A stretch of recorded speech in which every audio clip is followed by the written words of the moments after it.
the roof above the people you love. Call Tommy B. Butts Jr. Enterprises.com, 954-735-9826 or 954-394-1411 and ask to speak to Tommy, the owner. They specialize in all kinds of roofs, led by their highly crafted, skilled, and professional roof mechanics. All of their previous customers have an opportunity to enter their bi-weekly drawings to receive free an exterior impact metal door. Please call for more details. That's Tommy B. Butts Jr. Enterprises.com, 954-735-9826 or 954-394-1411. Trust Tommy to fortify and protect what's most important to you, your family. Oh, I think I know what this is. Houston, we have a package. Hello? No matter where you are, the Sloman Shield home security system guards your home. With next-gen perimeter protection, 24/7 monitoring, and interior motion sensing. And right now, get a free Sloman Shield security system and doorbell camera, all professionally installed, for free. Shield your world, the Sloman Shield. Folks, you can support the hardest working sports talk show in South Florida through Cash App or Venmo. Just search Cash Big O Show. Support us through Cash App or Venmo. Cash Big O Show. We thank you for your incredible support. If you're a Miami sports fan, then there's only one store to go to, and that's Caneswear at Miami Fanwear in Davie. They're your one-stop shop for all your inner Miami CF, Canes, Dolphins, Panthers, and Marlins merchandise. They have hats, t-shirts, game day jerseys, and so much more. Located at 2511 South University Drive in Davie and open 24/7 online at caneswear.com or innermiamiwear.com. Call them at 954-835-5597. Caneswear, the spot where Inter Miami and all Miami sports fans shop.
Expressed on the following program by the host, guests, or callers are not necessarily the opinions of FantasyXS.com, Media Group Inc. ownership, management, sponsors, or website. The Big O Radio Show is brought to you by Sports Grill. Good food, good drinks, good friends. Craig Zinn Acura of Pembroke Pines, the #1 volume Acura dealership in the Southeast United States. The Fort Lauderdale Police Department. The FLPD is hiring. Go to FLPDjobs.com. When it comes to South Florida sports teams, very few in the media have witnessed, lived, and covered it like the Big O. Let's start the program dedicated to your favorite South Florida teams with a passion that's unmatched. The Big O Radio Show is on. Here's the Big O.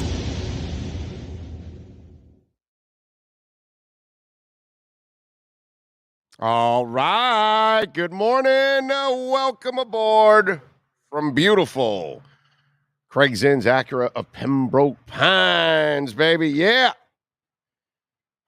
It's a happy Friday. The Miami Heat, they got it done last night. They dismantled the Sixers.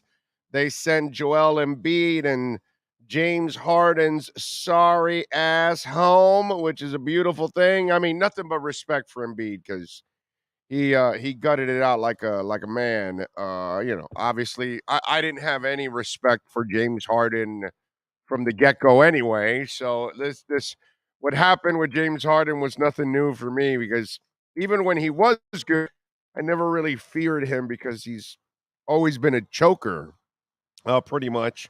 So, watching him now pretty much fall apart, and we'll have some fun with Cameron Wolf today, the resident Sixers fan in the house who's probably a little hurt this morning. Although Cameron Wolf really shouldn't be that disappointed because it's kind of false hope if you're trying to fill yourself up with the facts that you think the Sixers are actually a better team, right? I mean, they're not. They're not a better organization. They're not a better coaching staff. They're not a better team. It's not even close. They just had the best player on the court. Although Jimmy played better than Embiid, but technically you can say they had the most talented person on the court. So I get all of that. But outside of that, Miami was way better and way deeper. And I'm glad that they were able to take care of business and get it done. That was fun. That was a lot of fun last night. Just happy that they were able to, get it done. To me, that's the most important part of it all. All right, is just that they're able to get it done. You're just like you're moving all over the place, bro. Yeah, you got to get Alarmo in there too, of course. Because Alarmo's he's got to be there. He's got to always be in the mix. That's Alarmo. Anyway, welcome aboard. It is time to have a little fun here on the program. I see Jamie Zorria is in. Ian from Brooklyn, Greater Good, Michael Cody. He's up in Buffalo too, man. And we got Lisa, who's in Rochester. Ragin is also from that area. Got a lot of people in that area listening of New York. Nick is in, also from Buffalo. Damn. So Cody, Nick, Lisa's in Rochester. Damn. GP Trap Hewitt. And of course, Just the Videos is in UK. And Giovanni is in Lester Madriz in North Carolina. Thank you all for checking in. And those of you tuning in and downloading the show and listening to the podcast day or night, thank you all, man. Thank you all out there. All right. Brandon wants to remind we're in North Jersey. There we go. And Jay's in Coconut Creek. Anyway, huh? Oh, you got it? All right. So he get it done. And it was a lot of fun. I mean, Strus, man, so much fun to watch that kid. 4 of 10 from three-point range, 11 rebounds, 5 assists, the aggressive play. It's really fun to watch some of these young guys, Gabe Vincent, all these guys grow into this position. Let me tell you something. Omar Yurtseven just sits there and waits for his turn, right? And like next, in a couple months, you and I will be over at the Vegas Summer League, and I'm sure we'll see Omar there. And then next year, hopefully, he'll get a more of a prominent role and get an opportunity. That might be another young guy because, just to have a little fun. And I know who is it? The Rivas guy that gets all bent out of shape with the whole Duncan thing yesterday, right? So this is you look at yesterday. Caleb Martin plays 5 minutes. Duncan Robinson plays 4 minutes. Would you like to compare the two performances? All right. So Duncan Robinson in 4 minutes, 0 for 1, and a personal foul. Which, by the way, if I remember that, it's he missed a 3, then fouled somebody on the other end, and they made a 3 because they did it the hard way, a 2 and then the free throw. So that was your foul by Duncan Robinson. And by the way, this is Duncan Robinson 4 minutes. Caleb Martin played 5 minutes. 1 rebound, 1 steal, 1 block.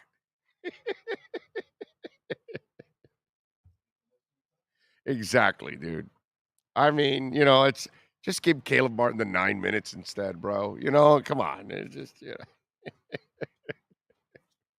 watching some of these young guys, man, it's fun. And Caleb is another one of those guys that's been fun to watch and how they've grown. And Jimmy Butler, man, you can't say enough about Jimmy Butler.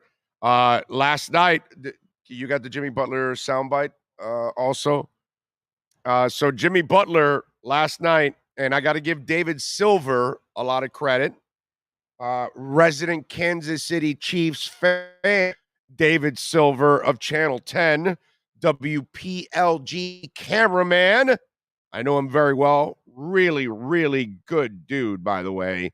I've known David Silver for, I don't know, over 25 years, closer to 30 years that I've been in this business. He's been in this business maybe even longer. I don't know. He's been a cameraman forever. So he was in the right outside the Heat locker room as players were coming inside, and he was recording.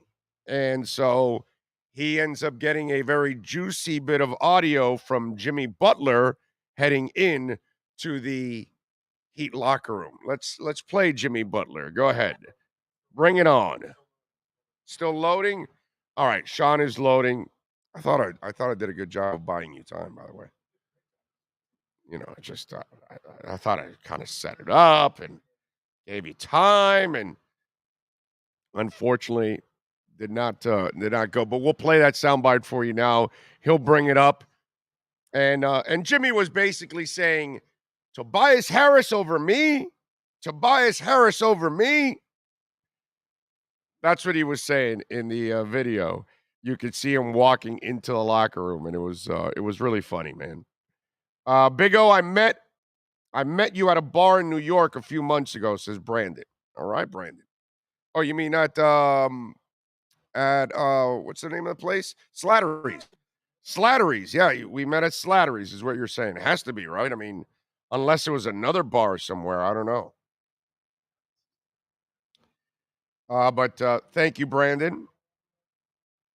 Lisa's in. Mark is in Los Angeles. There we go. Jamie says, the last time the Dolphins had back-to-back in the West Coast, the team made the playoffs. Let's hope we get a repeat this year. Well, we'll get to that in a minute. But I want to get into the Heat still. And so here's Jimmy Butler going into the locker room, and credit to David Silver, the cameraman for WPLG for a long, long time. He's the one that recorded this video. Go ahead. Tobias Harris over me?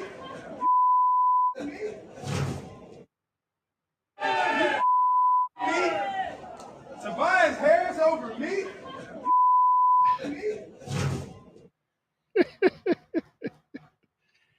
And that's what they chose. They chose Tobias Harris, and there's a reason why you are the Philadelphia 76ers. You know, that's the other thing. I mean, it's just they are what they are. You know what I mean? And in town here, when we have bad teams, we know why they're bad teams. Right? And the Heat is a great franchise, and we know why they're a great franchise. And the proof is always there, and you see it every year. And you know which are the good ones and which are the bad ones. It's pretty simple. Good morning, Big O. I'm hurry to don't be late tonight. Oh, Saga in San Juan. Nice. There you go. You're on the loose, baby. Dennis Ramirez says, good morning. I hope all is well. Thank you. Nizzle is in the house. Proud the Heat is in the Eastern Conference. Jason Myers is in. Rosendo. Have a blessed Friday and give thanks for all the blessings you have. Amen to that. Amen to that. Giovanni says, moved permanently to Western North Carolina 2 months ago and watched all of our South Florida teams play at night. Every morning I start work in my little office with you all. Ties it all together, keeps me connected, never left. Dale. There you go, Giovanni. Nice job, sir. Love it.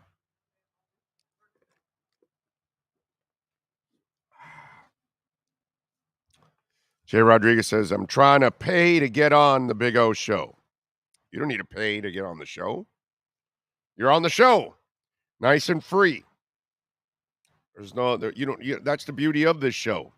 You don't need to pay for it. We try to work and provide everything for you. What we ask is that you hit the like button, visit our sponsors. Those are the things that are obviously going to put us over the top. That's the stuff that's going to allow us to grow and cover more things. But anyway, great job by the Heat. Loved everything that I saw. I love the fact that they went in there and took care of business from the get-go too. They were focused. They weren't going to allow this thing to drag on, which I hope tonight the Panthers do the same thing. Panthers have a lead. They're going back to Washington tonight, just like Miami went back to Philadelphia. This is your opportunity, man.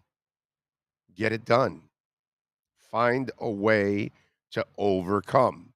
And from the get-go, put some pressure on them. Don't fall behind. You're the better team.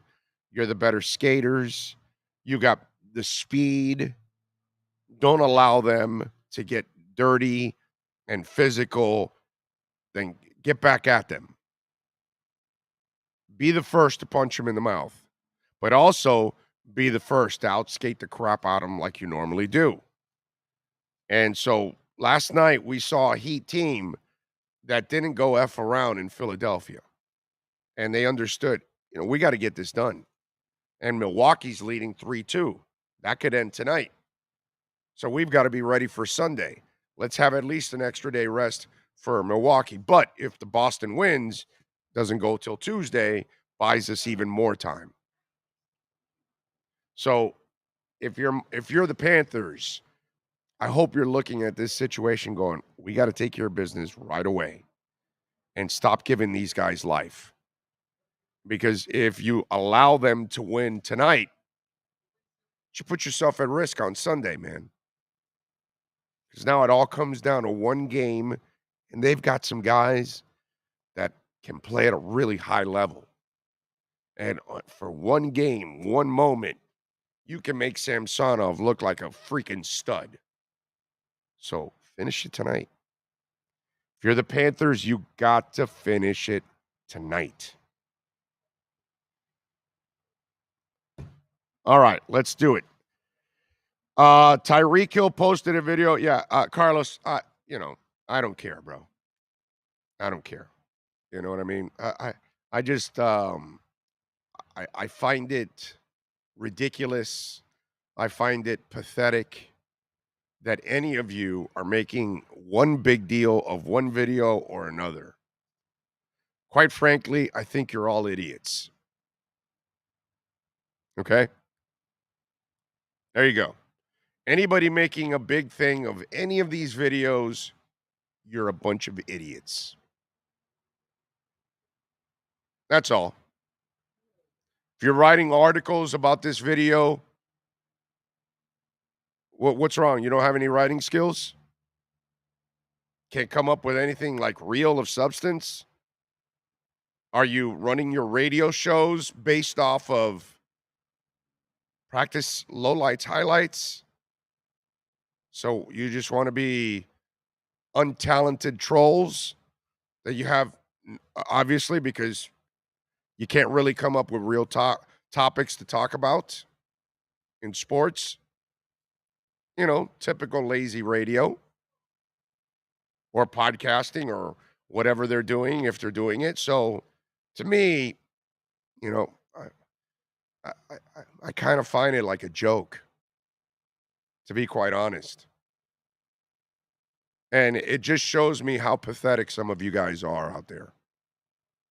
If you're reacting one way or another on stupid practice videos and throws that you have no idea under context what was going on at that moment.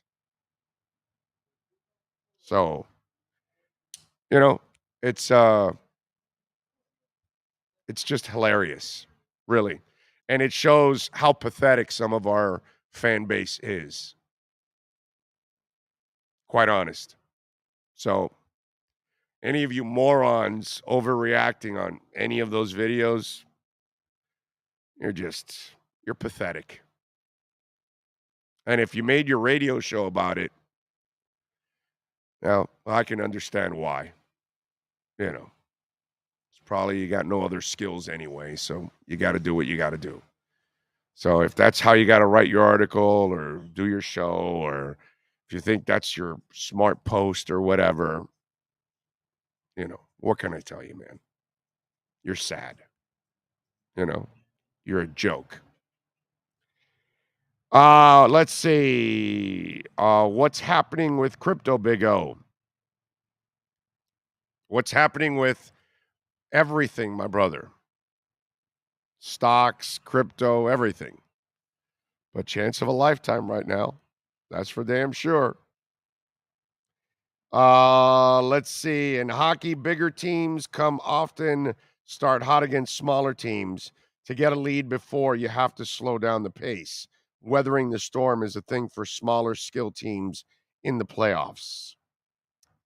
Flipper, let's not complicate things. Panthers are the better team. Go out and kick their ass. Heat is better than the Sixers. Go out and kick their ass. Let's just do that. That's all. No excuses, no nothing. Go out and kick their ass. Good morning, Big O, from Samuel Robina and Sean. Hope you're feeling better. Can't wait to see Tua beat Herbert again this year. That'll happen. Big O, sorry to say like this, but the first time Tua skips an underthrow, and Miami, Maine, I don't give a shit, bro. I don't care. That's all. Don't care. You understand? I worry about winning or losing games. That's what I worry about. Can you help me win games? Can you help me lose games? I don't overreact over one throw or bad throw or whatever, because all quarterbacks are going to make good throws and bad throws. Question is, can you make more than bad? So you know what I would do? I'll just block your ass. That's all. And I'll just eliminate you. It's pretty simple, bro. That's the beauty of what we do here. You know what I mean? I can eliminate morons. Really simple. That's all. I don't have to tolerate it. That's the beauty. You understand that? That's the beauty. I can eliminate morons right away. When I know that they make no sense, I can eliminate them with just a touch of a finger. We don't need them. And then they're stuck watching and never, ever able to comment again. And don't worry, they can open up another account and then get in, but they are who they are, so they will expose themselves again, and guess what? Get kicked out again. So I don't worry about idiots that overreact over stupid stuff that has nothing to do with football. So are we clear on that? We good? Okay. Big O, what's your favorite game on the schedule? Every win, Isaiah. You probably are new overall to the show. I'm not the guy that gets excited about the schedule. I'm not the guy that, oh my God, and this, don't care. It's good for the people that need to travel. You know what I love about the schedule? I'll tell you what I love about the schedule. Pats, Ravens, Bills, and Bengals in the first month. Effing love that. We'll find out about Mike McDaniel and everything and the offense and Tua and the defense right away in the first month. That's what I love about this schedule. You get tested. I don't fear the Ravens because I don't fear Lamar Jackson. You just have to stop the run, and you stop Lamar Jackson because it's an elementary offense, and he is a remedial quarterback when it comes to his passing game. So there's no fear of Lamar Jackson. The Pats, I have no fear of their quarterback either. Bills, that's what you got to respect. So you get to beat the Pats and the Ravens. You get yourself set up to see if you can beat the Bills. How much have you closed the gap? Have you closed the gap? Can you beat the Bills? And then you get the Bengals on a short week. Going to be tough. On the road. Not easy. But That's a nice test. Now, I don't play the schedule game and tell you this is going to be a win, that's going to be a loss, because last year, most of us would have picked the Ravens as a loss because up until last year, they used to punch them in the mouth all the time. All the time. Miami was never physical enough. Well, they got physical enough. And so I think this year now, I think they've got the blueprint. I think they know what they got to do to beat the Ravens. And the Ravens, by the way, I think took a step back also. So, that's one of the things I like about this schedule, that early on we're going to find out about the Dolphins. So within the first month, if you get out of there 2-2, you're like, all right, not too bad. If you're 3-1, you feel great. Now, if you're 1-3 or 0-4, then yeah, things are bad. And we're feeling pretty bad. But I'm not the guy that goes crazy about the schedule and start overreacting about how many wins or how many losses or anything like that, because everything is so unpredictable in the NFL. And sometimes the teams you think are going to be bad end up being good. Nobody picked the Bengals to go to the Super Bowl last year. Nobody. But yet they were in the Super Bowl, right? So you can't predict any of this kind of stuff. The Bengals could go back to being 5-12 this year, because that's what the Bengals do. You know what I'm saying? Probably not. I get it with Joe Burrow and all that. If he stays healthy, he's pretty special. So they're going to be pretty good. But my point is, you just never know. So I just don't overreact on schedules and, oh yeah, no, they'll smoke these fools and they'll beat that guy and they'll win 12 games this year. Oh no, they're only going to win 6. I don't know. I don't know how good McDaniel in this offense is going to be. I don't know how dominant the running game is going to be. How much better will the offense make the defense? All of these things, they've got to go answer it, and we don't know.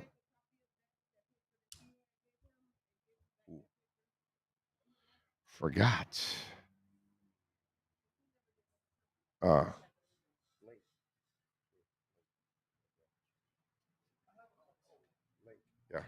Sorry. Anyway, so yeah, a lot of things going on. So yeah, I'm just not the schedule guy. That's all. That's all I can tell you.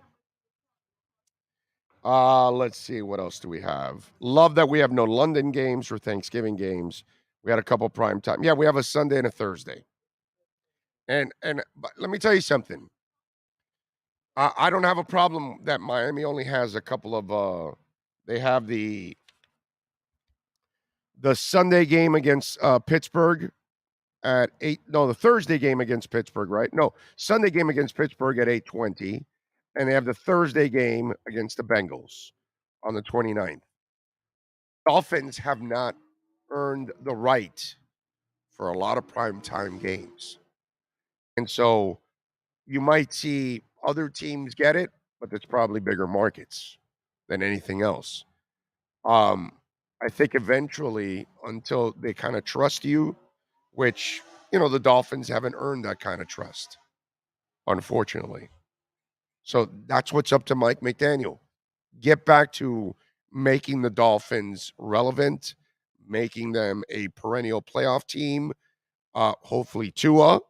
I believe in Tua, but if Tua takes that next step, then all of a sudden you got people that then in the NFL offices are going to believe that, okay, a Tua game is a good thing. And right now, Tua's got that thing where some people believe in him and some people don't. So we've got to cross that threshold. It's kind of what it is. Yes, sir. I also look at the Christmas Day game as kind of, because there's only 3 games that day. It's a triple header, and we're starting it out against the Packers. So that's true. And at home, that's big on Christmas Day. But that's a Sunday, right? There's only 3 games on Christmas Day. Right? It's a Sunday, right?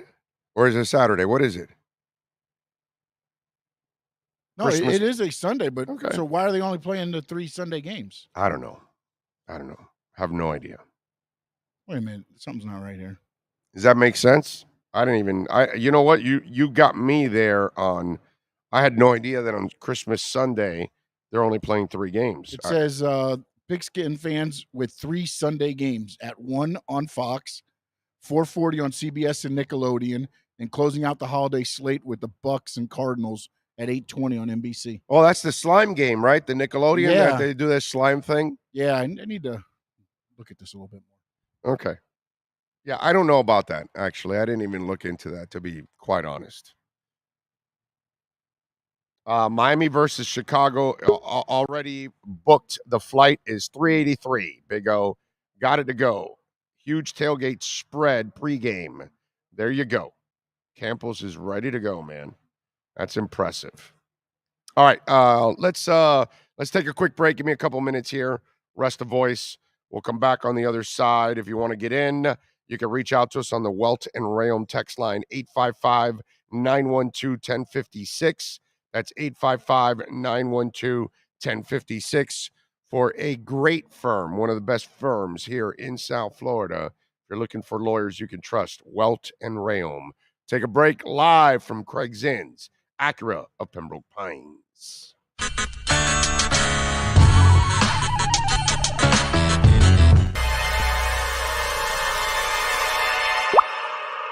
What? Oh, look.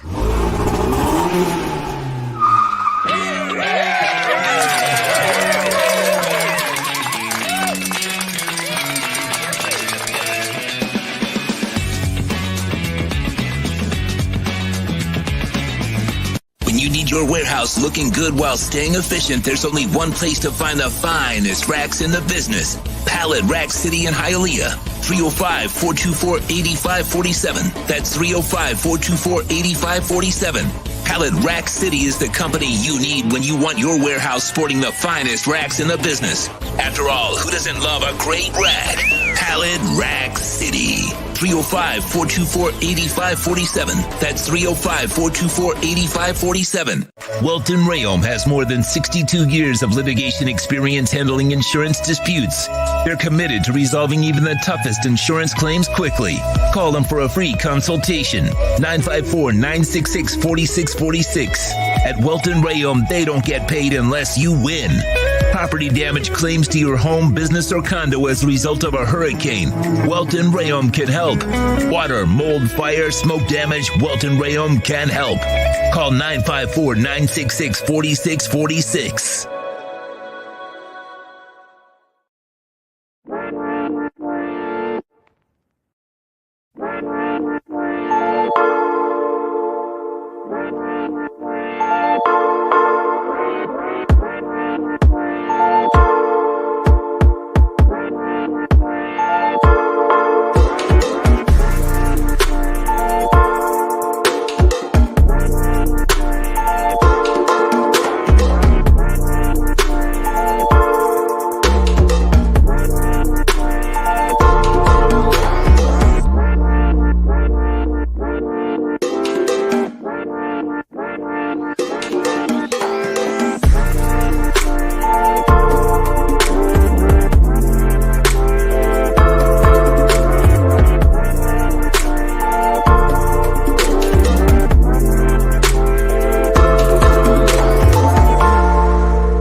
You need a reliable company led by passionate folks, eager to assist its customers during a transitional process that needs to be smooth. Call Essential Moving Experts at 844-368-5750 for all your local and long-distance moving needs. You can rely on Essential Moving Experts. Mention the Big O Show and get $150 off. Family owned and operated, they offer free 30-day storage, full-service moving, fully licensed, bonded, and insured. Moving was never so easy. EssentialMovingExperts.com. When it comes to South Florida sports teams, very few in the media have witnessed, lived, and covered it like the Big O. Let's start the program dedicated to your favorite South Florida teams with a passion that's unmatched. The Big O Radio Show is on. Here's the Big O. Welcome back, folks. As we are getting ready to wrap up hour number one, and kind enough to join us now is Pete Beagle, Officer Pete Beagle, of course, of the Fort Lauderdale Police Department. You may have in the background, I don't know if you have our audio on, but there's again some feedback here. I don't know if you can turn down the volume there. You got that now? No? How's that, better? There we go. There we go. How you feeling, Officer Beagle? I'm doing well, man. I slept at the gym. Thank you for having me on the show. You just got out of the gym? Yeah. Nice. I Yeah. need to hit the gym myself. By the way, the Fort Lauderdale Police will be looking for non-certified officers soon, so make sure you check out the website and fill out the job interest card. So if you're looking to join the force and join Mr. Beagle here, Officer Beagle, being a part of the Fort Lauderdale PD, flpdjobs.com is also the site you want to go to. Officer Beagle, so how you feeling for this weekend here after watching the Heat last night? I don't know if you're a big No, I'm not a big basketball or South Florida sports fan. I'm from the north. Oh, I like the Steelers. what I is like it about? What is it about all you Northeast people? You're born. I like it down here. You're born in that cold, and then the first thing you do is you run your ass away from the cold, and you come to our heat and humidity, baby. That's right. But I got to hold on to my sports team, so that's where I'm from. So I didn't check out the game last night. So so wait a minute. So what Northeast city are we talking about here? I was born outside of Philadelphia in State College. Okay. So, but I picked the Steelers when I was young, linebacker U, Penn State, and then the Steelers had defense. So that's where I was at when I was a kid, and I just stuck with them. Okay. So, and how about any of the other sports, or you're not a big outside of football guy? Not a big outside of football. My main focus is like combat sports. That's what I'm into. Nice. So yeah, that's my thing. That's what I follow. Okay. So you're a big football's the UFC closest guy? thing. You're a UFC guy? You're a UFC guy? I am. Yeah, I like watching UFC. I like watching ONE FC, Bellator, all the different promotions. I like So it. that's actually that's what I'm into. So yesterday I was a little bit beat. We did a orientation for the last batch of new officers that got hired. So I had the privilege of being on the defensive tactics cadre. So we did 2 days of defensive tactics with them. And I was a little bit beat last night, so I don't even know the Heat played. I only saw a little bit at the gym. That's all right. I mean, listen, obviously, for you, in your case, being I guess a Pitt fan, no basketball anyway. So it's all about Iron City beer and football for you. That's it. That's right. That's right. Let's stick to it. Have you ever had an Iron City beer? No, to be honest, I have to tell the truth. I've never been to Pittsburgh. I've only been to Philadelphia. Whoa! So you got kind of Heinz Field for you is like it's like one of those things, like a bucket list for you. Then I got to get up there at some point. Okay. So, but with my job now, we get plenty of vacation, so I'll get a chance at some point to get up there. You know what's happening on October 23rd, right? No, they're playing down here against the Dolphins. The Pittsburgh Steelers will be visiting the Miami Dolphins at 8. I think I might have to make my way to that game on a Sunday night. That's I'll right, take Mr. off, but Beagle. I think I'm gonna make my way. Yeah. I don't know. Well, see, and that's right now. If your boss is listening, he's marking down that date, going, Not taking off that day. I gotta no, or he's got to say, I gotta F with him, and I'm gonna send him a schedule. Yeah. And make sure like mandatory day. No days off on the 23rd. Sorry, we already planned for it. Can you imagine that, bro? Can you imagine? I can't imagine that. Yeah. They can. string me on to the last second. Be like, we're just messing with you. Go ahead and go. So that's a great thing. So what inspired you to become an officer? Honestly, you ever watch a movie and see somebody get bullied and you feel like you want to help? It's just this instinctual thing. Of course. I know it sounds cheesy, but aside from driving around in a cop car and all the other cool things that you see on the outside, there is like a definite sense of a duty. And then, where I come from, the experience that I had, I feel like I'm in a good position to help, Yeah. So I feel like my confidence, my experience, it helps, Yeah, dude, that happens to me almost every day when I'm watching these crimes against Asians. And I saw this girl the other day just get beaten completely for her phone. Mm-hmm. like a 13-year-old girl, and it's like the things that go on sometimes, and They so happen. They do. yes, and so We need people to go out there. It's not about traffic tickets and stuff like that anymore. It really is about helping the community. And I'm not saying that just because I'm a police officer. I feel it when I'm out there. Yeah. It's only us at 3 a.m. There's nobody around. There's no news cameras. There's nothing like that. And we have to try and help. And I like it. I really enjoy it. No, of course. I think there's something incredibly noble in that, and obviously the service that all of you provide is something that is priceless. What's the most important thing for you as an officer to be able to connect with people? The most important thing is humanizing the situation. Recognize I'm not a judge, I'm not a jury, and I'm not an executioner. I'm just there to help the best I can, and that they're just like me. And if the roles were switched, how would I want to be treated? And that helps me connect with anybody, including people who have, histories that aren't exactly ideal. It doesn't mean anything at the moment. You have to humanize that and recognize that I could be where they are and they could be where I am. And how would I want to be treated? How would I want my family to be treated?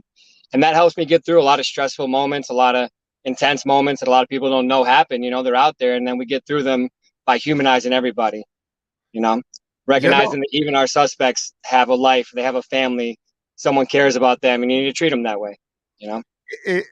How do you hone that skill?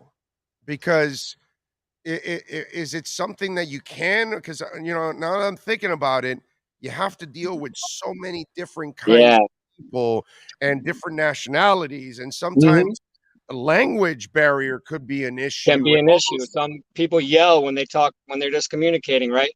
So the way I found that we hone is every single call is practice for the big one. And that's a phrase that new officers will hear when they go through our in-house training. Every call is practice for the big one. So every time I make contact with someone for their neighbor's dog barking, I treat it like a high stakes scenario where that person needs to be treated with respect, and I have to understand that the dog barking may be the worst thing happening to them. And then I can practice on situations where there's not very high stakes. And then when there is high stakes, I have a much better opportunity to be successful. So that's basically how we hone our skills. We just practice. Every person gets the most attention that they deserve, and we treat them that way no matter what the call is or why we're there. Even non-police matters. Just give it a second, talk to somebody, see what they think, and that can give you perspective going forward for sure.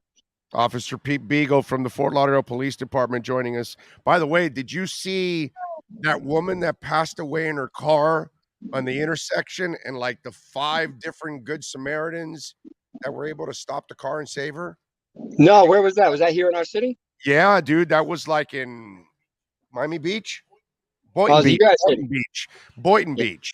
And she's at the intersection. She has some health issue. She falls over to, over her steering wheel. Her coworker is in the car next to her. She gets out of the car, chasing her car because the car starts slowly rolling into the middle of the intersection. And then there's, people come from all sides to stop it and save her and break in to the car and all that. It's a great story, man. That's car accidents, and that's a good time to recognize that a lot of people care about one another. So let me ask you. 99% of us care about the other, and when the time comes, we'll step up and help if we can. It's that 1% that can ruin it for everyone, but the majority of everybody wants to help and wants everyone to go home safe, no matter who they are. I see it every day. Yeah. So let me ask you, what was the most satisfying moment for you so far as an officer, in what event that you were involved in? So my partner and I were responding to a shooting, actually, and we came upon like a tragic car accident, and the people on scene were extremely upset, and it turns out they were en route to that shooting because it was one of their family members, and we were able to save one of the victims in the car from passing away as well. So the car was mangled. We were able to get him out, do CPR, fire arrived, and he survived. And although the shooting wasn't ideal, we were able to prevent a further tragedy by, stopping there and taking control of what was absolutely hectic.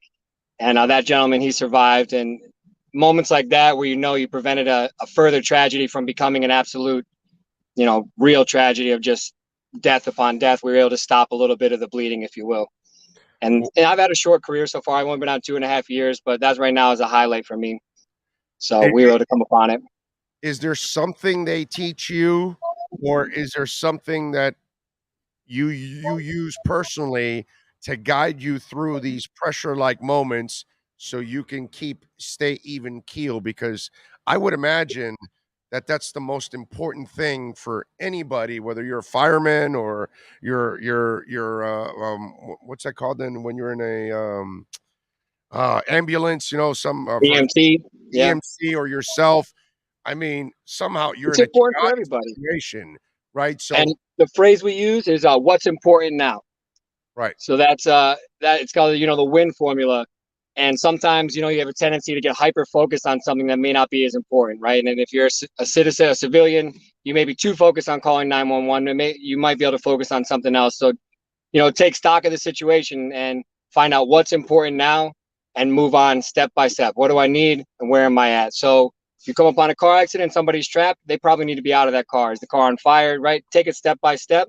And if you can break it down that way, you'll find yourself at the end of the road successful. But if you jump straight to how can I save this person, that's not what you need now. What you need now is one step to take, and you take every step from there moving forward. Yeah, And I got a cousin of mine that every time we've been in any kind of, he always comes up with weird shit at the moment, and it's like, yo, this has nothing to do with what we're doing now. exactly, that can happen. He would suck at your job. That's all. He would definitely suck at your job. Officer Pete Beagle, thank you, my brother, for taking some time with us. So, Thank you for having me. I appreciate it. What's the plan for this weekend? Are you working this weekend? I am. I'm still a new guy, so I work at night and I work on the weekend. So tonight is my first night on for the week, and the plan is to just do the best with what I've got, like every night, I got and you. we'll get out there and see what we can do. See if we can maybe catch some bad guys, help some people, and then that's pretty much our mission every night. Okay, so everybody strives for Monday to Friday morning to midday shift or whatever that is, right? Those 12 hours of the first we part work 4 10-hour shifts. So okay. I mean, it's not terrible. So we had the orientation this week, and then I'll get out there tonight and be on the road. So great stuff. Looking forward to it. Yep. Officer Beagle, thank you for taking some time, man. It's always good to hear the perspective of an officer, and obviously we love our relationship with the Fort Lauderdale Police Department, and we appreciate you. Thank you.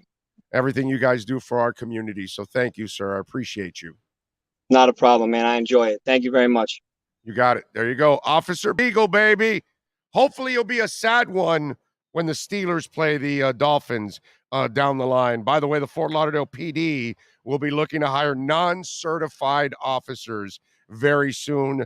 Check out the website, fill out the job interest card, flpdjobs.com. There you go. Cap for Life, thank you for the love on the super chat. He says, whoever thought red light cameras will help this city need to have their heads examined. The city needs to do better for us taxpayers. Enough of corruption. Yeah, I do. I hate red light cameras too. Yeah.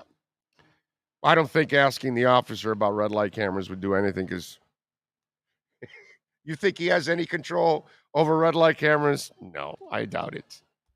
I'll tell you this. When I was at QAM on 441 and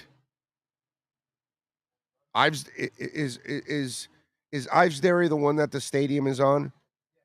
Okay. All right. So Tootsie's, right? The corner of Tootsie's? Well, the old Tootsie's. Okay. So, well, I mean, if it's not, food or a strip club, what's a fat guy going to do? Anyway, so here we go. So that corner there, right? They always had those red light cameras. And I would pull up to that red light and just do the California stop sign, coast, turn. You don't stop. You kind of coast slowly. You look. All right, keep going. You turn right. And I think I picked up like 3 of those tickets. And my wife was like, you're getting these red light. I'm like, where? And I didn't figure it out until like the 3rd one. Oh, crap, it's that corner. And there you go. So, yeah, I hate red light cameras also. Yeah, when you get $150 each time, who's getting that money? You? I am. I'm getting it. Me. So it all goes to me. Oh, we got some news?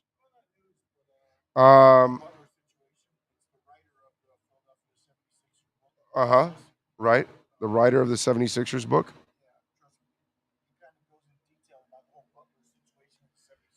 He says, one, since why the Sixers left Jimmy Butler go is a big topic today. Figured I'd do a thread on what I've put together from the past few years. Some of this I've written before, some not. Figured would be helpful to put it all in one place.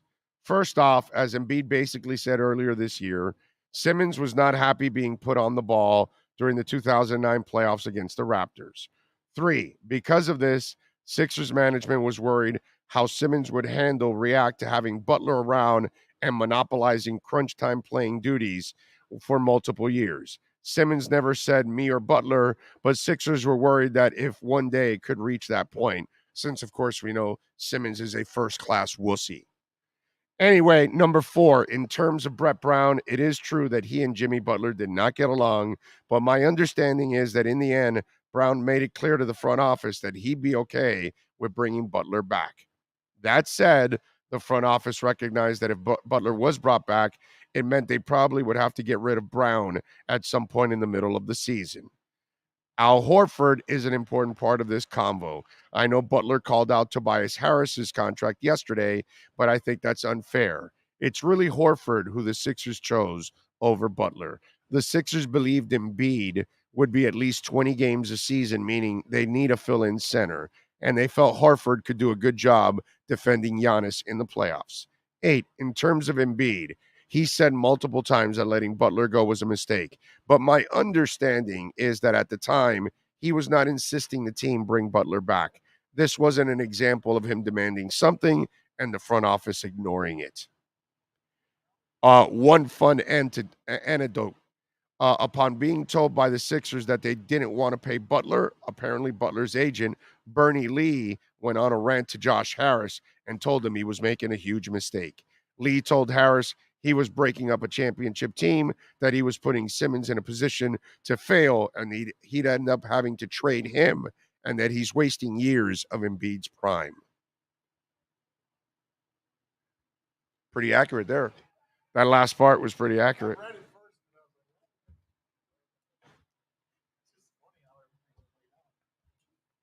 That is crazy right there, dude. Wow. But either way, hey, listen. That's why you're the Sixers. That's all. That's why you're the Sixers. Because why are the Marlins the Marlins? Why is Inter Miami right now? Unfortunately, I know Jorge Mas will eventually figure it out, but they've been a joke for 3 years because they've done a lot of stupid shit. You know? So it happens. So you're a bad franchise for a reason. When you don't make good moves constantly, and you're the Sixers.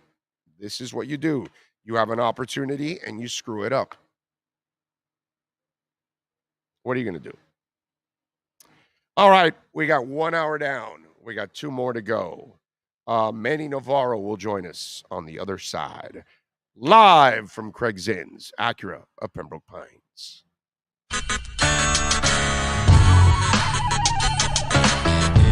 When protecting your family is your priority, there's nothing more important than a roof above the people you love. Call Tommy B. Butts Jr. Enterprises.com, 954-735-9826 or 954-394-1411, and ask to speak to Tommy, the owner. They specialize in all kinds of roofs, led by their highly crafted, skilled, and professional roof mechanics. All of their previous customers have an opportunity to enter their bi-weekly drawings to receive free an exterior impact metal door. Please call for more details. That's Tommy B. Butts Jr. Enterprises.com, 954-735-9826 or 954-394-1411. Trust Tommy to fortify and protect what's most important to you, your family. Oh, I think I know what this is. Houston, we have a package. Hello?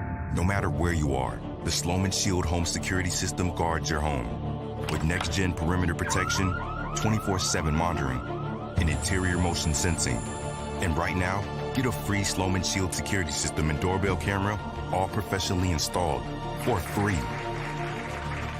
Shield your world The Sloman Shield. Folks, you can support the hardest working sports talk show in South Florida through Cash App or Venmo. Just search Cash Big O Show. Support us through Cash App or Venmo. Cash Big O Show. We thank you for your incredible support. If you're a Miami sports fan, then there's only one store to go to, and that's Caneswear at Miami Fanwear in Davie. They're your one-stop shop for all your Inter Miami CF, Canes, Dolphins, Panthers, and Marlins merchandise. They have hats, t-shirts, game day jerseys, and so much more. Located at 2511 South University Drive in Davie, and open 24/7 online at caneswear.com or intermiamiwear.com. Call them at 954-835-5597. Caneswear, the spot where Inter Miami and all Miami sports fans shop.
Sports Grill on Bird Road, Miami Lakes, and their newest location in Doral is now hiring.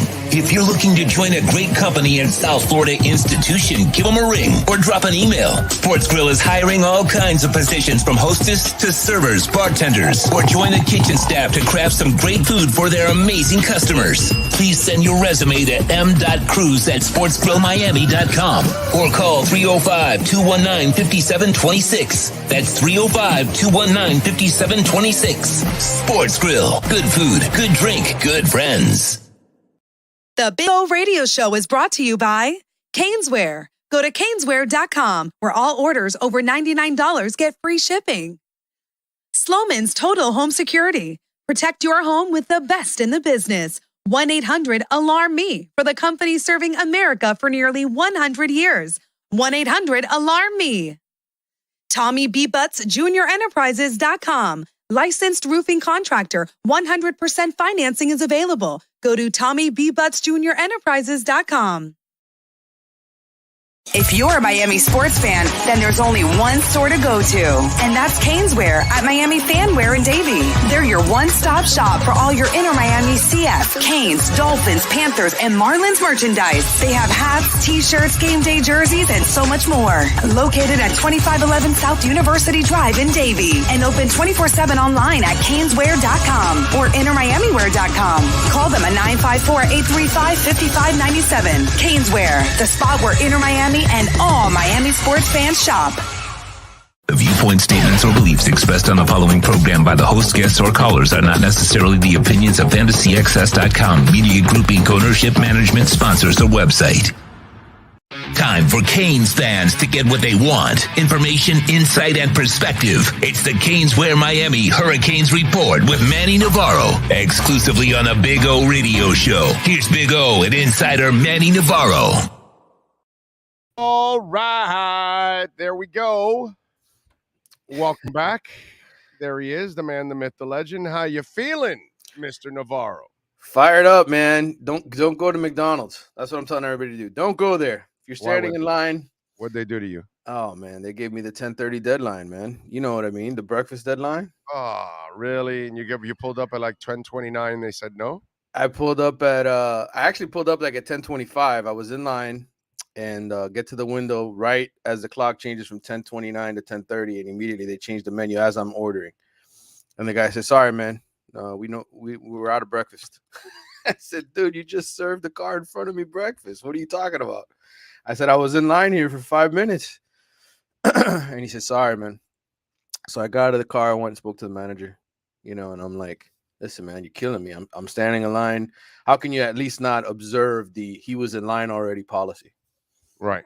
So they gave me a couple breakfast burritos, but that's all I could squeeze in there. I was trying to get something for my wife and my mother-in-law who were here this morning, and it's just like, can't come home without the breakfast, man. You get that look, right? Sounds to me like you better go to Chick-fil-A next time. I think so, man. I think so.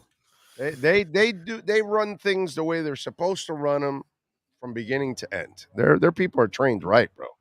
So Yep. I would, and plus I think out of the morning breakfasts, I think that was the best one. The out of best them one, all. yeah. But The McDonald's is just closer to the you're a house. Chick-fil-A guy too? Yeah. I- McDonald's is everywhere. That's why. Yeah, you're right. Yeah, I like Chick-fil-A. I haven't had their breakfast quite as often, just because usually I just go there for the chicken, but Right. not a bad place. But yeah, McDonald's, you fouled up today, bro. You fouled up today. There you go. Come on, McDonald's. You got to come through. Let's go, man. If I'm in Jesus. line, show me some respect if I'm waiting. You know what you should do? You should take Jafari Harvey with some of his reptiles with That's you what I'm in the gonna do. drive-thru and scare the crap out of those people. You know what I mean? And Jafari just whips out this big ass reptile, and the guy goes, "I'll give you breakfast. I'll give you anything you want." You know what I mean? That would work. That would work. I'm telling you, that would work. What's wrong with that kid, by the way? What's he doing? Why is he messing with miniature dinosaurs? He's Jafari's just, he's an interesting kid. They're all a little different. What I found out, by the way, there's a few hurricanes who have snakes as kind of a thing between a few of them, where they all have these reptiles that they own. Jafari just happens to have 3 of them that he's collected. 2 of them from teammates that transferred out. So you transfer out, you give your snake up to her. So he's like the what's our boy down in the zoo? He's the resident, huh? He's the resident Ron McGill of the Canes. Yes, Is that what it is? that's what it is. He loves animals. He's always loved animals, though. So Okay. that's his thing. I mean, listen, man, when I write these stories, I'm trying to get a little personality. You know how it is when you're in a 4-minute Zoom interview or 4-minute when the guys are sitting there clocking your interview, saying, "Hey, he's only got 4 minutes or 5 minutes." It's hard to get some information. It was good that through some NIL, I was able to get that interview with Jafari and talk to him a little bit more and get to know his personality. So walk people through that. By the way, what Jafari Hari, talk to us about his reptiles exactly. What reptiles does he own, and how much does he spend on rats? Yeah, that's a good question. I don't know how much he spends on rats, but he's certainly buying them I often. was hoping that was one of the questions, like behind the scenes, that I was going to be able to get from you. Like, Well, what I'll tell you is so he's got like you mentioned the lizard earlier. This monitor, it's about 4 feet long. That one's a little more vicious than the snakes because he's got a couple of Monitor is the one that took a piece of skin off of him or something, right? Or something like right. That's the one that he's the only one that'll touch that thing. Basically, none of his other teammates or friends come over and get anywhere near that thing. But yes, the monitor ripped a little piece of his skin off with its claws, and he sent me the videos. He records these animals sort of getting devoured within seconds, and he just loves watching when the snake or the monitor pounces on the little rat. He enjoys that process. So it's I've got the videos. I didn't share them because I was afraid, that some people complain, hey, this is animal cruelty, but it is the way that they get fed, right? I mean, I know. It's the only way.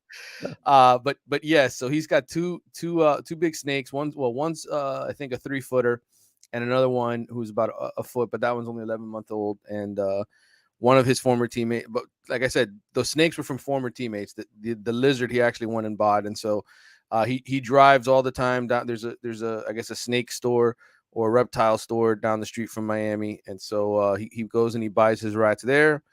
And he feeds it. He just enjoys that process, man. And I thought that was interesting. I know people have snakes as pets and lizards and all that kind of stuff, but to see a high school, / college football player be doing that for years, and that's sort of something he's always been into, it's kind of an interesting, different take. You don't expect to see Jafari Harvey being one of those guys, but that's a big part of his life. He really enjoys it. Yeah, that's it's interesting. I saw that story and I was like, damn, I got to talk to him about that one because that's just funny. All right. I see. I don't know if you saw John Ruiz is he's going to now release like a life wallet for athletes. Did you see that? Yeah, he It's wants to. going to be able to like it'll have like information for all athletes all across the country, and it'll make yeah, I'm sure it's not just for them, but it'll also make it easier for him to track some of these guys too. Yeah, I think what he wants to do is basically create an NIL sort of worth value for each of these kids, right? Based on their Twitter following and their social media and all that kind of stuff, and their status as players. It's sort of creating a market where everybody gets some sort of dollar value put on them for NIL deals. Remember, his whole thing is, um, he staggers his pay for all the UN players. They don't all get the same amount, and he bases it off of their NIL value. So he wants to create the same sort of concept. On3 Sports just sort of come along, and they're involved in the recruiting game as well, covering it from all perspectives. They have something similar for that for all the elite high school kids in the country. This is his concept, and he told me about this a couple of weeks ago, that this was in the works. It's going to try to rank every high school, and I know it's kind of ambitious because there's so many kids that play sports, but I guess if you want to sign up and be involved in it, and get your name out there, so to speak, I think you can do that now, and they're creating the database to do that. Yeah, that's I thought that was really interesting, a way of creating a database that like this will allow actually even guys that may fall by the wayside a little bit might get more exposure this way, and Yeah. might even find themselves a home, maybe not at a top tier school, but a lesser school that still may have some kind of a budget for them. So it's just it's interesting. It's really interesting all the things that he's trying to implement, obviously, and again, while he has to navigate through all the, I would imagine, folks that don't like what he's doing and how he's helping the University of Miami in the process too. Yeah, I think right now he's still viewed as that booster, right? That billionaire booster who's just around for paying Miami players. When in reality, he's a businessman who's trying to get people to talk about his business and to, I think, put himself in a position. I mean, Ruiz wants to have an influence here on sports in South Florida in one way, shape, or form. He's already doing it. He's already doing it. But I think he wants to go all the way. He wants to be an owner. He either wants to own a stadium. He either wants to own a team. He talked about this last Friday at his event a week ago when I got back from Phoenix. I was there for it, but he basically got on stage and said, "Look, I want to buy the Dolphins and I want to buy the Marlins. Those are his intentions. He wants to own a professional sports team in South Florida. That's his number one priority." And I think all of this, money that he has now. I mean, it's not like he wasn't wealthy before, but it's obviously picked up in value here with the SPAC deal and everything else that he's gone through. He wants to be a player. He wants to be involved in helping South Florida teams, and that's his intention. And right now, it's through helping Miami with NIL. It's through using the athletes to and all of them. It's not just Miami. It's FIU too. FIU has some athletes that are part of his brand, his Life Wallet brand. But he wants to have an impact in South Florida. That's his goal, and he's got the money to do it. I'm with you there, man. There's no doubt about that. All right, on the recruiting side, anything, any new developments out of some portal or something? I don't know. Well, I mentioned the other day that Jalen Robinson kid, the former UCF receiver, would be here. He's already on his official visit. I think he's going to announce May 18th. So there'll be a resolution on that and whether or not he comes to Miami. Again, I was told early on in the process, he's a kid from Dallas, that it would be SMU, and now SMU is not even one of the schools that he's visited. So I have no insights into as far as what he's going to do.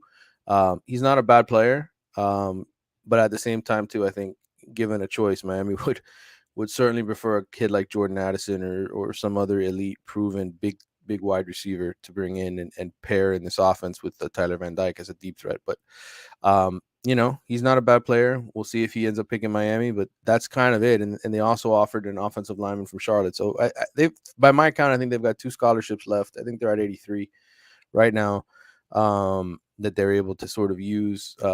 Miami still has to formally announce who's medically retiring and who's quitting football and all that kind of stuff. Whoever didn't get into the portal, that hasn't been formally announced by anybody.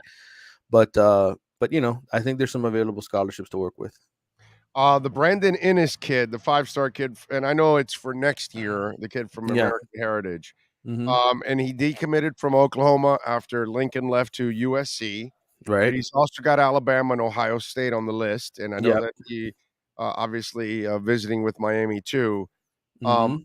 You almost get the feeling that this kid is kind of dead set on leaving in a way. I don't know, but what do you hear about him? Because obviously he's Yeah. a 5-star kid, and again, you know me, I don't go crazy 4 or 5-star whatever.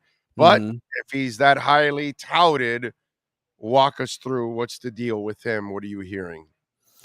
Well, he's the kid I was in the car with him and his parents, right? When I was out in LA and I came on the show, I was driving through the LA freeways with you and was with the South Florida Express. I actually had dinner last night with Brett Getz, who's the head of the South Florida Express team, down at 800 Degrees, D Wade's place over in Aventura. Anyway, my understanding with Brandon, he may end up committing here soon, sometime over the summer, but Ohio State and USC, I think, were always sort of the leaders for him. The teams that I think he was most considering. Obviously, he has a connection already with Lincoln Riley. Played with Malachi Nelson, the quarterback recruit in the USC class, and then Brian Hartline and what they've been able to do with the wide receiver position at Ohio State has been pretty phenomenal. And I know that from their trip to Ohio State a month ago or 2 months ago now, they were really smitten with the school and just the idea of going there. Miami he's told me before in the past, and I wrote that in the story I wrote for The Athletic a couple months ago, that Miami in his mind is a player because staying home, potentially watching Miami win big and feeling like, okay, the program's really turning the corner here. I think it's more dependent for if Miami's gonna have any real shot at Brandon Innes. And again, none of these kids can sign until December, so Make some noise this year. make noise. That's all it's gonna come down to. Look good, play good, win the conference. You do that, I think you put yourself in the game. I think right now, because of those other connections that he has to USC, obviously being committed to Lincoln Riley and all that kind of stuff when he was at Oklahoma, and then just Ohio State being Ohio State, those schools are in front. But that's kind of what was expected. The one thing I'll tell you, especially now with the transfer portal, right, and how I think it almost trumps high school recruiting now, like in the sense of because there's so many free agents out there that you can add that are older that can make an immediate impact. And because so many of these high school kids now are going to a school, spending a year there and transferring, I don't want to say high school recruiting has become meaningless because it obviously is still the lifeblood of a program. But in a lot of ways, the transfer portal has just sort of taken over, as far as being the primary source. It allows you to shortcut this because you've gotten a shot at watching the kid for a year or two in college. Right. So you'll have a much better feel for a kid in college than any kid that plays in high school who might be playing against overmatched, talent. He might be abusing people and you don't even really get a feel for the kid. So yeah, I can understand where the transfer portal is more of a quick fix, actually. And I would venture to say, and Max Olson, who one of our national writers at The Athletic, they've done a phenomenal job tracking numbers and how many kids enter the portal, how many of them end up finding other places, how many of them just never get out of the portal because there's nobody that wants them. This has become, we're in a big transition period in college sports. To me, I know we've paid so much attention to high school recruiting in the past, but I hate to say this as a guy who made a living covering high school recruiting for 20 years. It's stupid now. There's no point. There's no point in getting all excited about some high school recruit because A, your coach could change at the end of the year and then all those kids leave. B, a position coach could leave and that's what springs the kid to leave. In the end, it's almost like we've gotten to the point where, okay, well, who's the head coach this year? Who are the assistants and what position do they need? And those guys come in and they have so much more of an impact. So you can recruit these 5- and 4-star guys and get all excited about it in December and February when they sign. But when you look at the number of kids getting into the transfer portal now, what's the point? Why? Like that's like B-level recruiting now. Now it's all about the A level, which is transfer portal. Right. So I know that hurts to hear if you're a Kane Sports subscriber or an Inside the U subscriber, the guys who cover recruiting like it's nobody's business, right? They get all excited about these kids. But but the reality is, like, I don't know. If I was in Miami, I wouldn't get excited about high school recruiting anymore because it's really become meaningless in a lot of ways. It Yeah, really no, has. and you recruit a kid that you may never even see him play. Right. He could be here for 2 years, doesn't play it down, and you're like, oh, well, he sucks. He didn't play it down. Well, no, the way college was supposed to be was you don't play your first 2 years. You're Right. a backup or you play on special teams. And, if you're doing it right anyway. But now, I mean, it's just a different game. It's just a different game. And, you look at how many kids have left Miami in the last 2 years that were just signed in the last 2 years. I mean, that list is growing. Like, I think the amount of just quick turnover. Like, he was here for a year, he was here for 2 years, he's gone. So I don't know. I think the world of high school recruiting and the way it's been covered maybe for the last 20 years, where it's really been so intensified, and what is this kid thinking, and what decision is he gonna make today? It's like it almost like, talk to me in December, bro. Talk to me when you're gonna actually sign the paper, because what's the point about getting excited about some junior right now when he may be at 3 different schools before he ever gets on the field? Right. Yeah. It's crazy, but it's the reality of it. Yeah, it is. It is. It makes a lot of sense nowadays. All right. Talk to me a little bit about where you're working on the Athletics, so Canes fans can subscribe and check you out, my friends. Well, I had a fun debate with Grace Rayner, who covers Clemson for us, and Andy Bitter, who covers Virginia Tech. We're the 3 sort of ACC team beat writers for the Athletic. And, obviously the story this week was them switching the scheduling, right? Going from, I guess, what's been 7, annual rivals in the ACC to 3. That's the plan. They go 3 and then rotate the other 5 every 2 years. So you play everybody every 2 years. And it's not one of those things where, we haven't played Wake Forest since 2008 or whatever. Like, if you're in the same conference, you're going to play everybody twice in 4 years, at least twice in 4 years, and you'll play 3 teams every year. So we kind of did a little fun debate, and I came up with my list of matchups. Grace did hers, Andy did his, and we went through our thought process of why we paired these teams to play together. The one thing I'll tell people, everybody has this idea, they're going to be in pods. No, it's not pods. It's not going to be the same 3 or 4 teams playing each other. What it is you sit there and you basically line up the best 42 games, 14 opponents, 14 teams in the ACC, 3 opponents each. And you just got to try to get the best pairings, the ones that make the most sense. And my model, I went very heavy on history, right? Like how often these teams have played each other. For Miami, it makes total sense to me for them to play Florida State, Virginia Tech, and Pitt every single year. And people are like, Pitt? I'm like, well, yeah. If you look at the list of games that Miami's played, Pitt is 3rd on the list behind Florida and Florida State.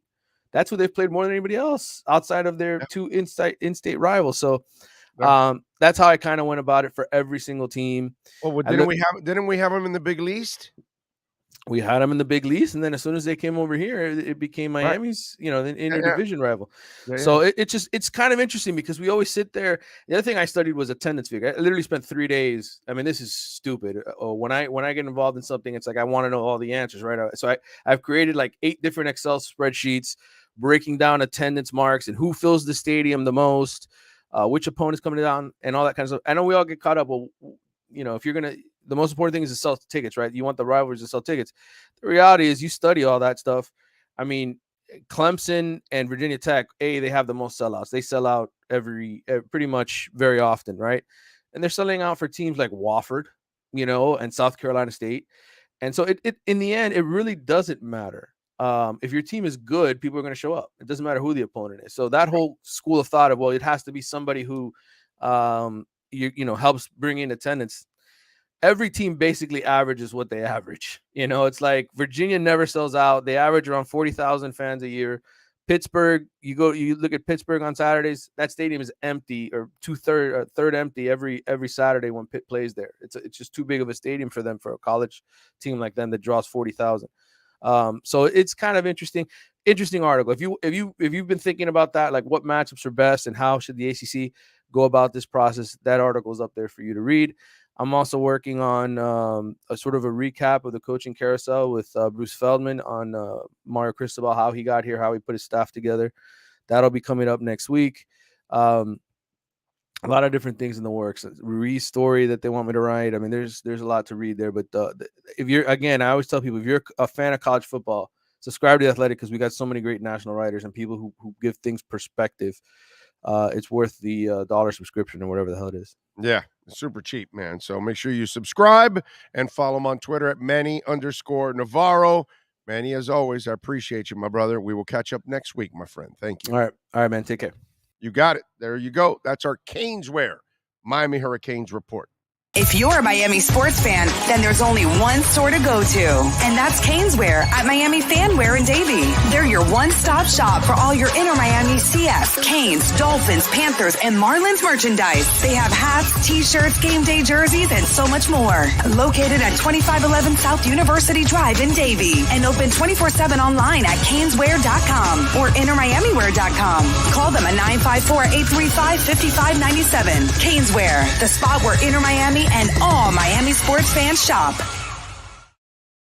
All righty. We back. We thank Manny Navarro for joining us as always. A little Canes Insider segment. Always interesting. I read that story about the kid with the reptiles, and it's just, yeah. I had a buddy of mine that was a big reptile guy, too, and he was crazy about that stuff, too. Yeah. I've had bearded dragons and ball pythons. Oh, you have? Yeah. And you feed them rats also? You had to go buy rats? They were small, so I was doing the pinkies, the small ones. Okay. Big budget? No budget. How much do mice cost? You get a lot of them for very little. What's a lot of them for very little? What, back then they were like 90-something cents a piece or something like that. Okay. All right. And usually you can give them one, and as they grow, they get bigger, and then a lot of times they got frozen ones that you take out, you thaw them out, and then when they're room temperature, you give to them. So the rat's dead? Frozen There's different ways. There's different ways. So You can it's get live frozen ones. dead? The live ones, they can, track and use their senses and be a snake or, a predator. They do their things, or you can get them and you can hold it in the tongs, and then they snap at it when the heat. Okay. So that's why you got to let them thaw out, because if not, they won't go after them because they're still frozen. Right, I got it. So it's like, what do they kill those rats and then freeze them right away? I don't know that process. I'm guessing yes, because they're not they're not sitting there like decaying or anything. Right, that's what I'm saying. I'm guessing it's like, okay, let's put that one in the freezer. Yeah, that's weird. God. And what I jumped on was the Washington coach says Samsonov will be in goal tonight. Oh, of course. Yeah, they should put that guy in goal. It's the best one out of Tom Wilson won't play. I don't know if that's I don't remember hearing Wilson that much. Whatever, bro. Yeah. Get it done. Finish off the damn Capitals tonight. That's what you got to do. Omar Kelly, by the way, is set to join us here at the bottom of the hour. Manny Navarro is a great dude. Come on, y'all, be respectful. Why? What's going on? What? They're bitching about Manny now? Don't be bitching about Manny. I'm gonna get pissed here now. All right. Oh, last night Harden looked like the dude on the Pepto-Bismol commercials who got stuck singing the line about diarrhea. Bye, Felicia. GP Trap Hewitt says, F Tom Wilson. That's what I say. F Tom Wilson. Damn right. I'm just relaying the news. By the way, Ricardo Joseph, thank you. Appreciate you, the love on the super chat. He says, keep it up, Officer Beagle. There you go. Nice. Cap for Life also sent in a super chat. He says, whoever thought red light cameras will help this city needs to have their head examined. I think I read this before. The city needs to do better for us taxpayers. I thought they, by the way, I forgot because I want to read it again because I thought there was a process of eliminating these red light cameras. I thought they did that in most cities. I think in some cities, but some cities have kept them up. That sucks. And one thing is, though, is what I wonder is, because again, they used to enforce a lot of the, like you said, you roll through the light, you get the ticket. I don't know that is an enforcement. I think more of the camera lights, the cameras are up there now to catch like what you saw, the incident you happened, or also like wrecks or things in the intersection. Sure. I think or most of them, exactly. They're there for that now more than to ticket people, I believe, because I believe a lot of the tickets were starting to get thrown out. But that I red could light be camera 100% stuff. wrong because I don't follow up on that every day. I thought they had eliminated it on most of the cities. I don't know what cities still have the red light cameras, but yeah, they are just a pain in the ass. Big O, I might be going to your neck of the woods in late August for a concert. In late August, what concert? What concert is coming? By the way, very disappointed. Very disappointed at the Pompano Beach Amphitheater. All right. I was set to go see Pat Benatar and Patty Smythe of Scandal. And unfortunately, I don't know why. I hope she's fine. I hope nothing is wrong with her. But Patty Smythe had to cancel, and I don't know why. And I love Pat Benatar and Neil. I have seen them over 20 times, and I'm going to go see them again. And I've seen John Waite several times, and I love John Waite too, okay? I mean, the music with the Babies is just absolutely phenomenal. His solo stuff is awesome. But, man, I heard that she canceled, and now John Waite is replacing, and I'm still going to go. But I'm a little disappointed because I really wanted to see Patty Smythe. And now I don't get to see a little Scandal before I get to see Pat Benatar at the Pompano Beach Amphitheater. So to Patty, I say goodbye to you. But I wish, I've never seen Patty live. So I was hoping to, little bucket list. I know I'm not seeing the original band of Scandal, but, it's all right. She's Scandal anyways.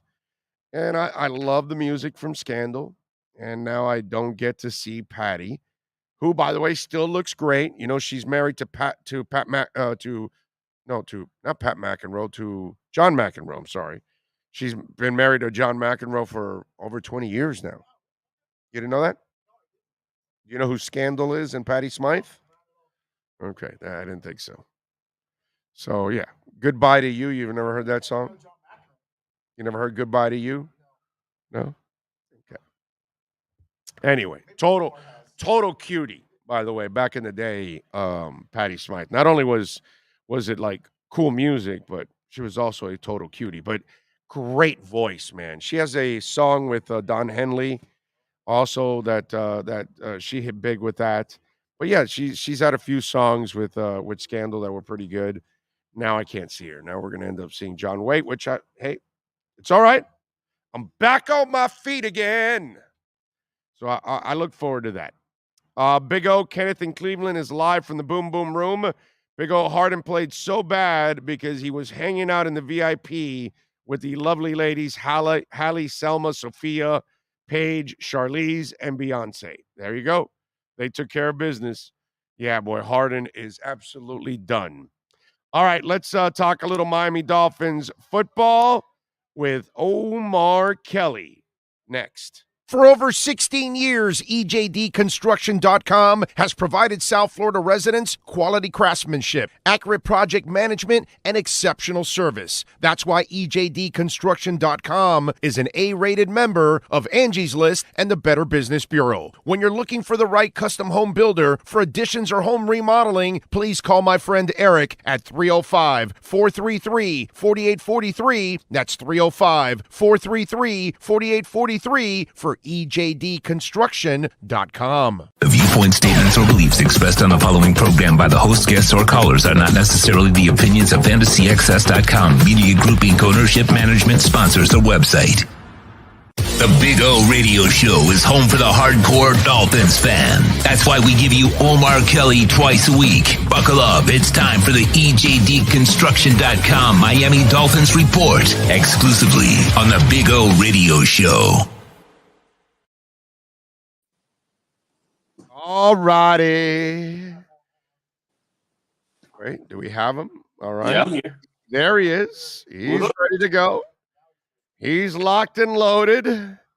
There you are. How you feeling, my brother? How you hanging there?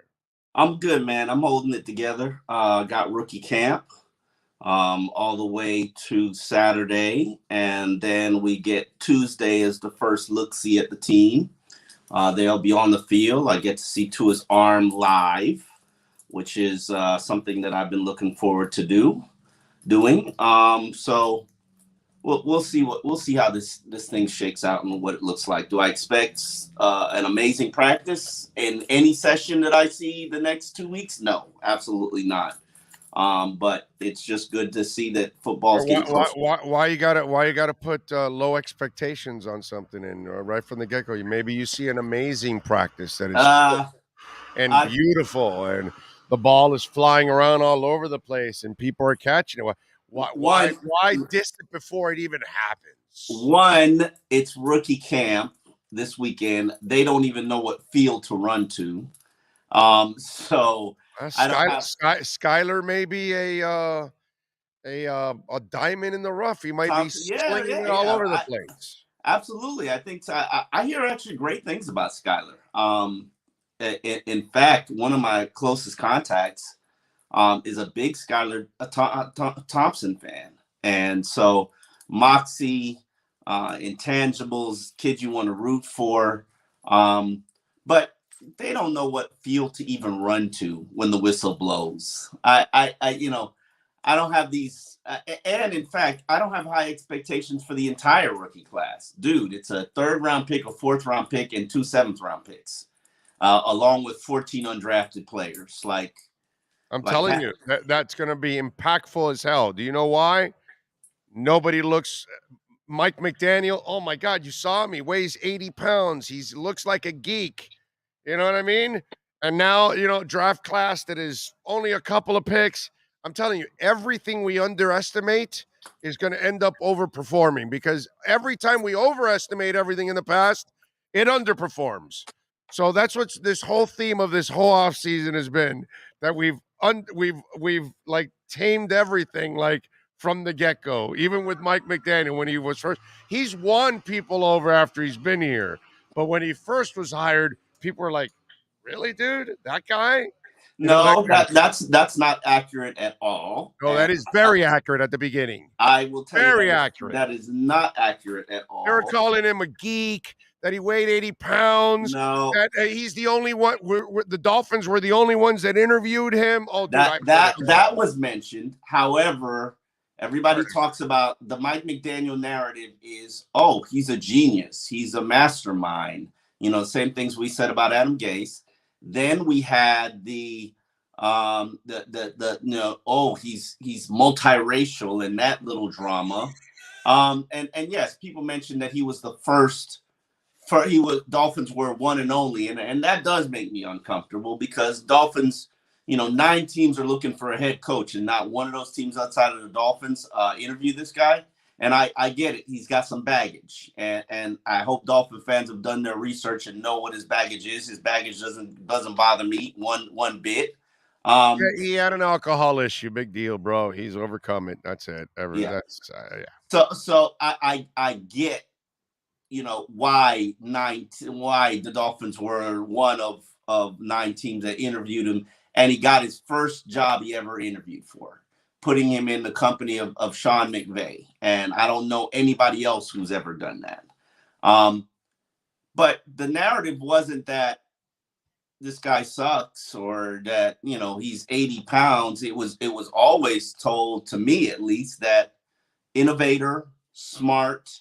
No, that was after they hired him. Then people started looking into it and all that. Even during that initial, I'm saying the initial impression. No. I got him, bro. I got him from the very early stages. While I'm banging the drum for Dolphins to go after Daboll and for them to interview Doug Peterson and go after veteran coaches, he was always perceived as the front runner and the fan favorite. Whether it was planted to the fans or not, he was. Daboll was the favorite. He was the number 2. No, Daboll was never a realistic. Daboll was never really a realistic option. No. Dable was the guy they wanted, but they couldn't get him because Buffalo was going to get him. But Dable was the number You mean one. Giants. Because remember, I told you Dable was McDaniel too. They didn't even full court press Dable. They couldn't.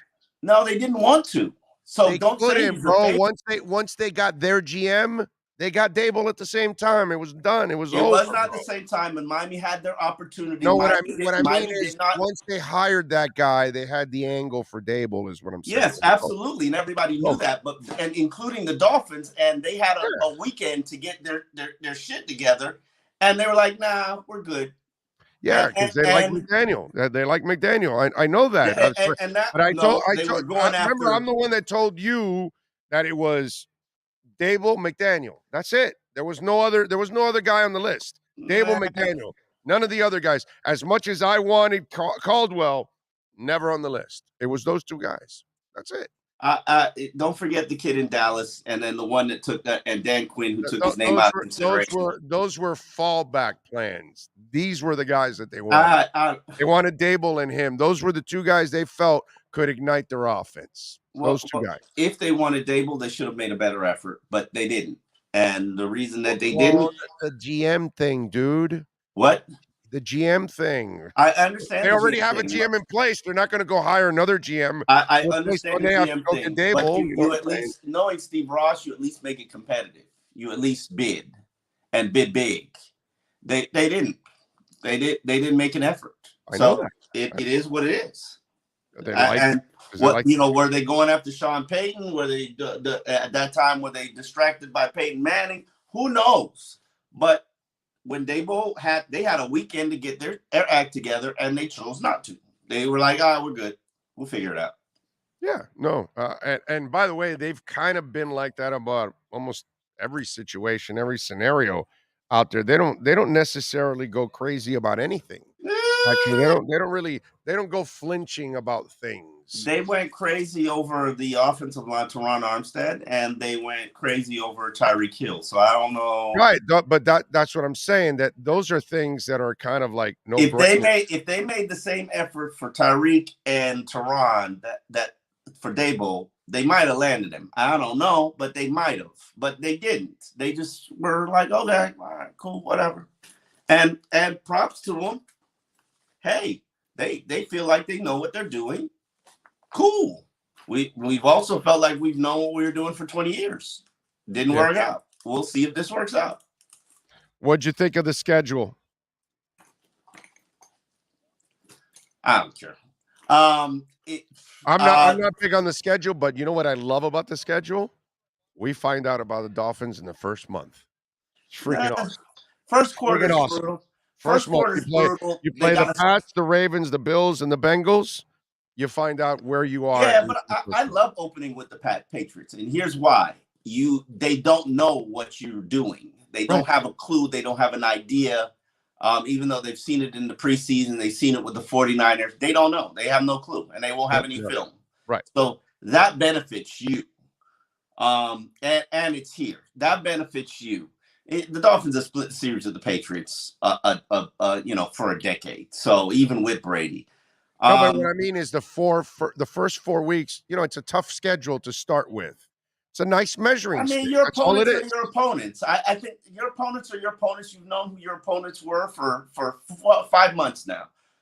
I think the stretch in early December is tough, where they're on the road a ridiculous amounts of times. Oh, at 49ers, at Chargers, at Bills is what you're saying, right? At 49ers, at Chargers, at Bills. Keep going. There's a little bit more to it. Oh, no, Green Bay, they're home. Green Bay. And then they're at the Pats and the Jets. It's not that. I mean, yeah, but until we get to the Jets. I don't really fear the Pats. Hold on. Until we get to the Jets, that's December games are where you make your playoff push. Yeah, I don't fear the Pats nearly as much as some. Okay, when you get to December games, that's where you make your playoff push. Do you see this team winning 4 of the final 6 games with that schedule? They're going to be a playoff team, so however you want to look at it, bro. I mean, they'll be in the playoffs. Answer the question. They'll be in the playoffs. They'll win 11 games. Okay. I don't know what 11 games win you want. 11 games. They'll win 11 games. To win 11 games, they're going to have to play well in December. Do you see them winning 4 of 6 in the final stretch? Why not? Why not? The Green Bay? 49ers don't have a quarterback that can scare you. Oh, the Bills Jimmy G, the don't Bills and the disrespect Chargers. Jimmy G. The Bills and the Don't Chargers are disrespect very good. Jimmy G. Hold on. Do not disrespect Jimmy G. He's taken 2 teams to the doorsteps. Are you even sure he's going to be there by that week? Are you sure he's even going to be healthy that week? Okay. If Jimmy G if Tua delivers the same stats that Jimmy G had last season, you'd be throwing him a parade. Okay, that's fine. That's don't disrespect him. I'm happy for you. The facts are Jimmy G gets sacked a lot, and the facts are they want to trade Jimmy G. Yeah. So I don't know. I don't fear the other kid, and I don't fear Jimmy G. I'm sorry. Right, cool. You fear him? That's All fine. right. I don't. Tell me the four. And then the Chargers and the Bills obviously are going to be a bitch. Green Bay is going to be tough, but Pats and Jets, I don't fear the Pats. I mean, you basically going to have to win the final 2 games, which is and one's in Foxborough, which you know how hard it is to win. And it's not like they have Ryan Tannehill; they can win the final 2 games, so that's all right. Don't worry about it. It's not the end of the world. Hey, Ryan and by the way, if they're playing well, why can't they challenge any of these teams? What's that? When you needed to win the final 2 games as the Dolphins, Ryan Tannehill got up in that ass, and he failed at the end in the playoffs. Yeah, it was the Jets and the Bills. They needed one of the 2 wins, and he failed. That's what I'm saying. I'm talking about last year. Will win those games. Is the difference? Is what I'm saying. That's the difference. That's all. They'll be a playoff team this year. You don't think they're going to be a playoff team this year, right? Cool. Yeah, sure. You don't, right? I don't know. Let me see. No. There's no fence straddling here. Can I see the offense? Right now in May. Now, I know before you see anything, before I see anything, then no. Before anything, right now, do you think they're a playoff? No. Before I see anything, no. Sorry, no. There you go. That's all I want to hear. That's all I want to hear. AFC is too tough. Too many good quarterbacks in the division. You never know where injuries are going to lead your team. You don't know how the offensive line is going to look. You don't know how the defense is going to play. When they got respectable, they didn't play any quarterbacks at the end of the season. No, I'm not going to sit here and say the Dolphins are a playoff team. Sorry. Can't. I would like to see the offense. I'd like to see if they're committed to the run game. I'd like to see the offensive line.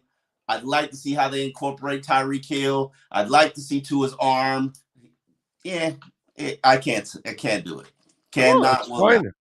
That's fine. That's fine. That's why I want to hear where you stand right now. All right. That way, by the end of training camp, then I can get a feel for where you're at, and then we'll know how the season's going to play out.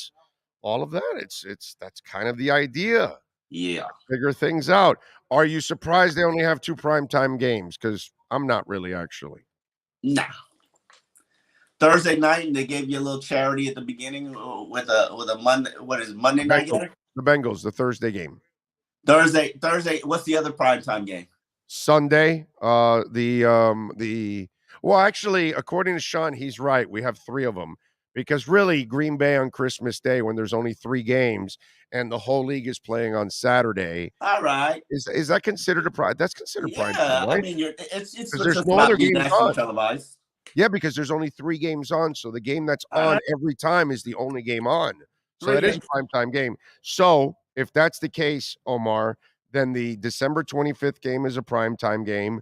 The Thursday game against the Bengals is a primetime game, and the Pittsburgh Steelers Sunday night game against Minka and your boy Flo is also a primetime game.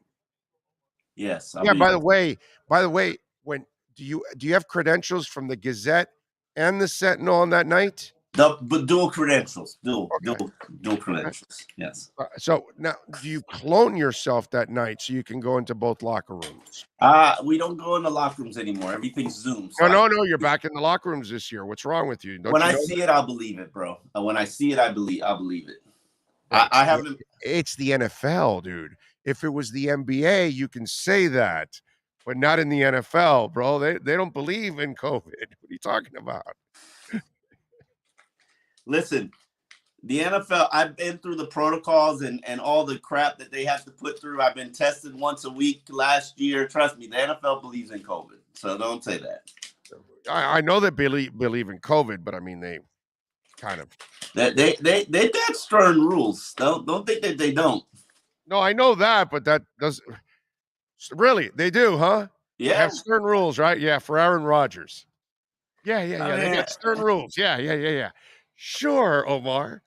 Sure. I mean, he got in trouble, didn't he?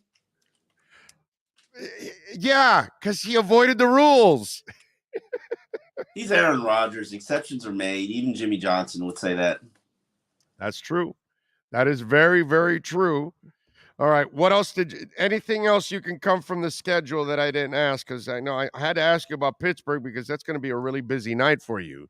Obviously, will you have like a flow special before that game?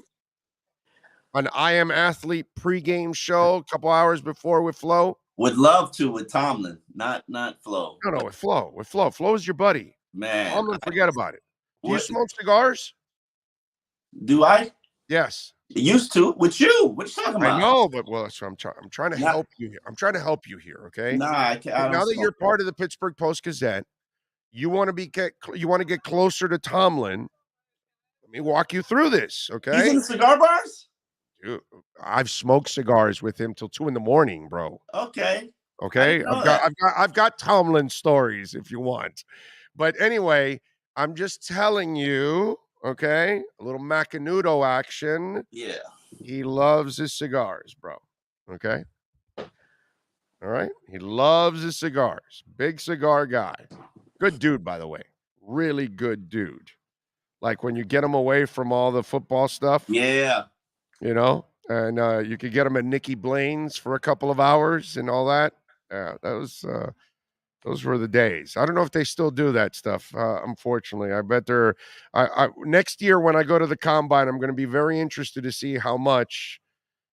Not just COVID, but the cameras and the phones have changed because it was already changing the last time I went, which was 4 years ago now. Because I've missed the last three combines, bro. I was just there. Still same level of debauchery. At night, they're still hanging out? Yeah. Really? Okay. Yeah. All right, that's good. Still same level of debauchery. Okay. I wasn't partaking, but I know they ran up on Flores on the streets. They ran up on a lot of guys on the streets. Still running the streets, man. No, because because you for those guys, like they don't even want to have a picture taken with a drink. Yeah, no. You know what they do? You know what they do? It's so stupid that we've gotten to this point and these men can't be relaxed. They have gatherings in the suites. Yeah, that's what I'm hearing, that they're more private, right? Yeah, they're more private. So they've gotten and it's not like the bus, it's more private, and they don't put it on Front Street that they're out gallivanting the town. Yeah. I know that because in the last couple years, I know I would end up going to some suites for parties, like get-togethers and all that. And so the only people that were there, nobody was using a phone or anything like that because everybody's drinking. So nobody's ever taking phones and pictures of each other and all that kind of stuff. Everybody would respect the space in that moment. Nah, you don't pull out your phone in Indy. Yeah. So I would imagine that. That's what I'm wondering is how much it would change, because I know it changed in Mobile a lot, like a lot. In Mobile it changed because I stopped running into like football people stopped going to Sammy's. You know what I mean? So yeah, Sammy's is already closed already. You know what I'm saying? But it got to a point where they stopped even going to Sammy's, and I don't blame them because phones were all over the damn place. Veets is still living strong. The last time I went, it wasn't nearly as packed as it normally would be. Oh, it was. I was there a year ago, I think, or something like that. I know I've been in Mobile recently, not super recently, and it was. I missed the last two Mobiles. It was. You walk in Veets, it's shoulder to shoulder. You're there. Well, I remember 3 years ago the last time I went, it wasn't as packed, Beats, and it wasn't as packed with NFL people as it Yeah. used to be. So I was wondering where else that they would go because obviously, and I think it's becoming more of a sweet thing than anything else, where guys are just getting together and having some fun. All right, what else are you working on? I Am Athlete, Sunset No, so you can promote and get it out there, my friends. Let's see. I'm doing I Am Athlete tonight on Sirius Radio, channel 82 tonight. Been doing it all week because majority of the guys went to LA for a big interview. When you see that one, you'll be like, oh, okay. Then rookie camp this week, writing columns about the class that basically nobody cares about. And then next Tuesday I get to see Tua throw live in person, which there you go. Been waiting for that for quite a while. COVID messed that up for me. But after he impresses the crap out of you, you're still not allowed on the bandwagon. I just want you to know that. I'm not. Listen, okay? I'm not. When we're undefeated through the first 8 weeks of the season, you're not allowed on the bandwagon. Me and Safadine are the only Tua supporters in the media. No, you're not. You're not a Tua supporter in the media. Not what the hell is wrong with you? So you get. You're a Florida supporter in the media. I'm not in Tuanon, and I don't have any desire to be in Tuanon. Okay, you're not a Tua supporter. You're a Flow supporter. I'm a believer in Tua. I am. When we're in the AFC Championship game, you do not get on the bandwagon. Okay, cool. No, there's no bandwagon for you. All right. When we're winning the Super Bowl in Arizona, there's no bandwagon for you. No, can't be on the bandwagon. Got it. Nope, but not you. Don't want to. I don't know. I can't pick on stuff. I don't. I'm not sure if Buffett is on or off. You I don't want are definitely off the bandwagon. I don't want a guy with a dolphin helmet talking in a coded voice. You, Shad, and Poopar are completely off the bandwagon. Cam Wolf. Those two are definitely not on. And Cam Wolf. Well, if they're not on, neither are you. By the way, Cam Wolf, by the way, is still on the bandwagon with us. He's still alive. Yes. He hasn't given up completely. Okay. He's a little wishy-washy sometimes. You know what I mean? But he hasn't given up completely. Speaking of wishy-washy, Cam Wolf will join us at 12:30. I'll let Cam speak for himself. Yeah. And listen, it's a tough road in that media contingent defending Tua. But it is what it is. He's got to prove it, despite all the things that he's accomplished with crap supporting staff and a toxic relationship with his head coach. 13-8, but you know what? It's all good. It's all good. After he kicks ass this year, I will be the only glorious member in the media standing saying, I never flinched. I stayed strong throughout the whole thing. I believe that arm and that leadership's got to get better. The leadership's been there. The arm's fine. Everything's fine. There's no flow in the way. By the way, this is the other thing I'm going to tell you. And look for it now. You're going to see what happens because you talked about this draft class and you talked about the street free agents and all that kind of stuff. Not that sexy. You're going to see some impactful stuff coming out of all that. You're going to see more impactful stuff coming out of what's happened in free agency overall this year. You're going to see more impact from the roster overall because you did not have the cock blocker in the middle of the way.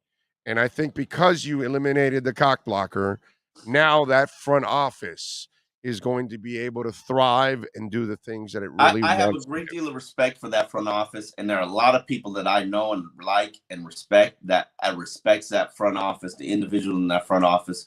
But yes, I've been a little bit disappointed in their delivery the last couple of seasons. And if you're saying that flow was the issue, then main issue has been flow.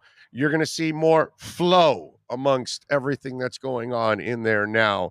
And I think we're going to see, because I like that. And again, I've never flinched from this, and I never will. I've said it from the moment that you got Marvin Allen, Reggie McKenzie, and Chris Greer together. This will prove to be one of the best front offices in the NFL. And I think now these guys will be allowed to do their thing, because McDaniel is not going to be a meddler. He's going to be a guy that suggests, and then you get him the player and he'll be fine with it. You know what I mean? But he's not going to be the guy that's going to say, I know personnel more than you do. And that's the problem they have. They all meddle. We'll see. They all want what they want. Sure. But there's a tipping point to everything. And I think that McDaniel will not cross that tipping point, unlike your boy Flo. When you cover him with the Gazette, he'll tell you that, he'll go over the tipping point a little too much. My boy Flo. Your boy Flo. Your boy Flo. We had one sit-down conversation. He's my boy. Well, I saw the peace pipe going back and forth. I mean, I think it was in a teepee hut and everything that you guys were in, right? I mean, that's how official that interview got contentious a lot, and there was only one person making it contentious. I saw hugs and kisses, didn't you? Yeah, like hearts and things coming up. And you ever seen when you're on YouTube or whatever, and you hit something, the little hearts come out? That's all I saw in that interview. Just hearts flowing all over. Let me tell you something about that interview. I initially told them I didn't want to do it because I have a bad relationship with Flo. And the only way I would do it is if Flo said he wanted me to do it. And that's how I ended up there. But yeah, we don't have a good relationship. And I'm not sure we'll ever have a good relationship. I respect him for what he's doing. I respect him for what he stands for. Do I believe everything that he says? No, but I think he believes everything he says. So he is fighting for a really important cause. That's absolutely part. No question about it. He's the wrong person to be representing that cause, but no, he's right. He's the right person. He's the right person because he's a man of conviction, and you need a man of conviction, a man that won't sell out for what that cause is. Yeah, it's just a bad example.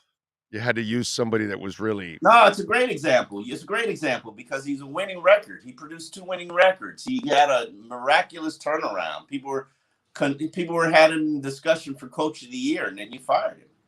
And you fired him not for performance, but because he had a bad relationship with everybody.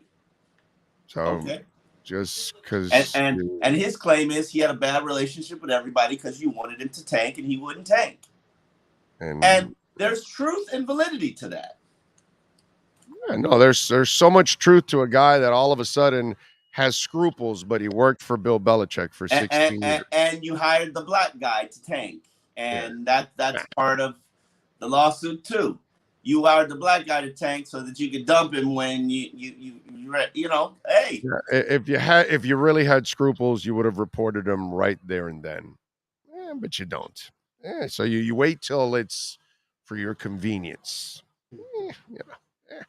As I told you, Flo lost it all with me by not admitting that he didn't want Tua, by acting like he loved Tua. They're never going to admit that. Tua and all that kind of stuff. They'll never admit that. You think Adam Gase admitted that he never wanted Sam Darnold? No, it'll never happen.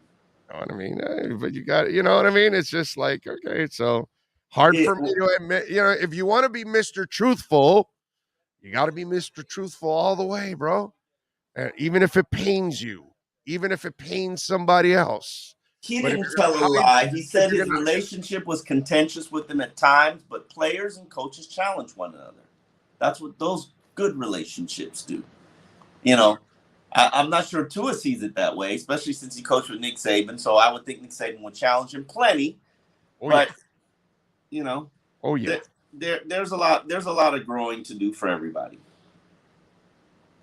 I'm not picking Tua for growth there. I think Tua's no.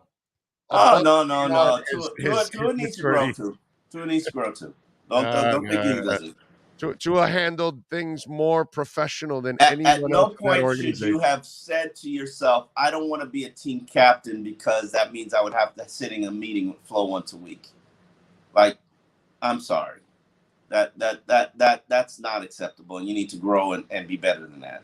Well, it's when you have no support, it's kind of, it's one of those things, bro. And trust me, I've been in businesses where you have no support, and it's not a fun thing, bro. It's not a fun thing when they expect you to do everything and they give you nothing. You know what I'm saying? So wow.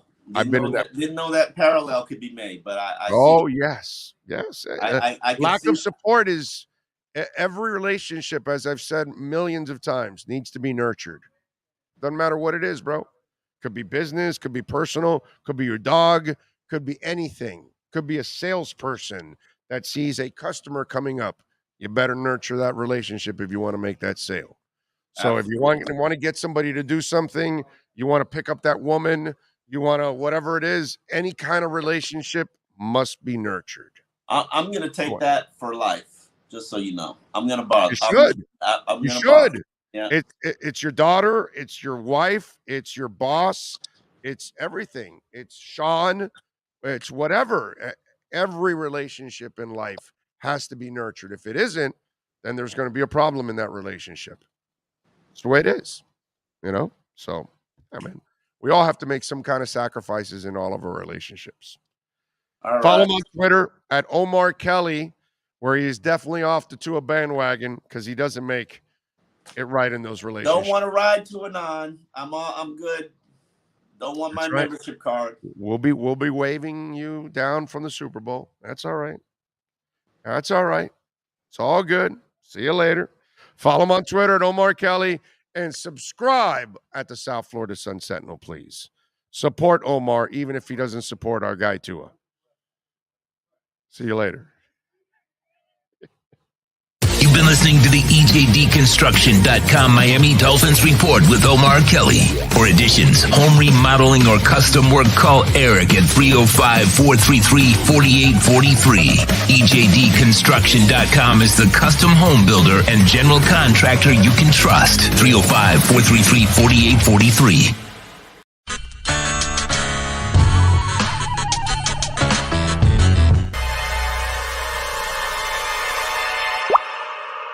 What?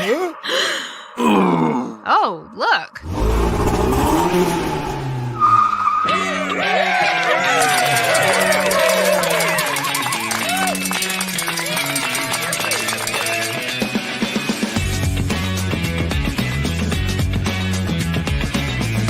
When you need your warehouse looking good while staying efficient, there's only one place to find the finest racks in the business.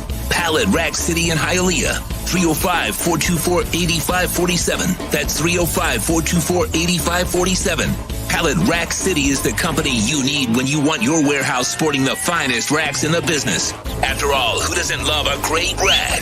Pallet Rack City. 305-424-8547. That's 305-424-8547.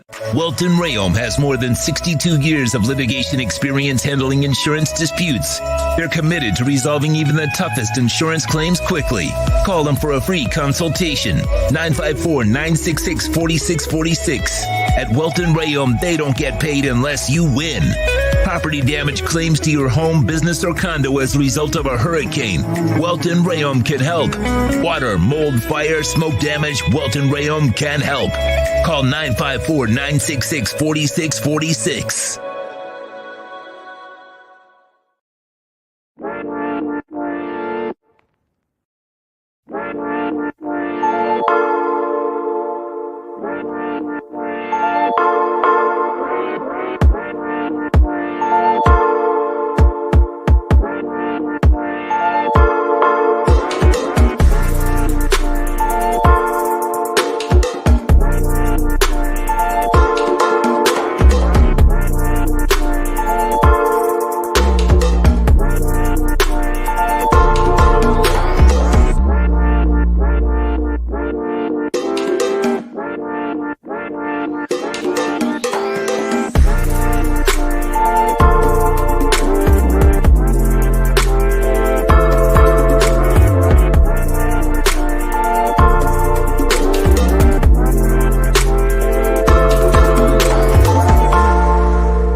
you move, you need a reliable company led by passionate folks, eager to assist its customers during a transitional process that needs to be smooth.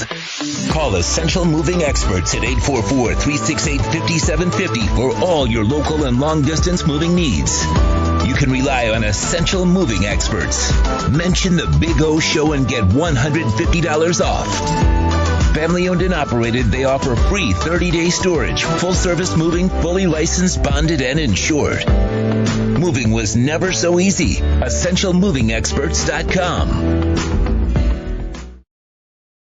The Big O Radio Show is brought to you by HialeahParkCasino.com. Enjoy simulcast racing, dining, a magnificent poker room, and a casino with the most popular machines on the market.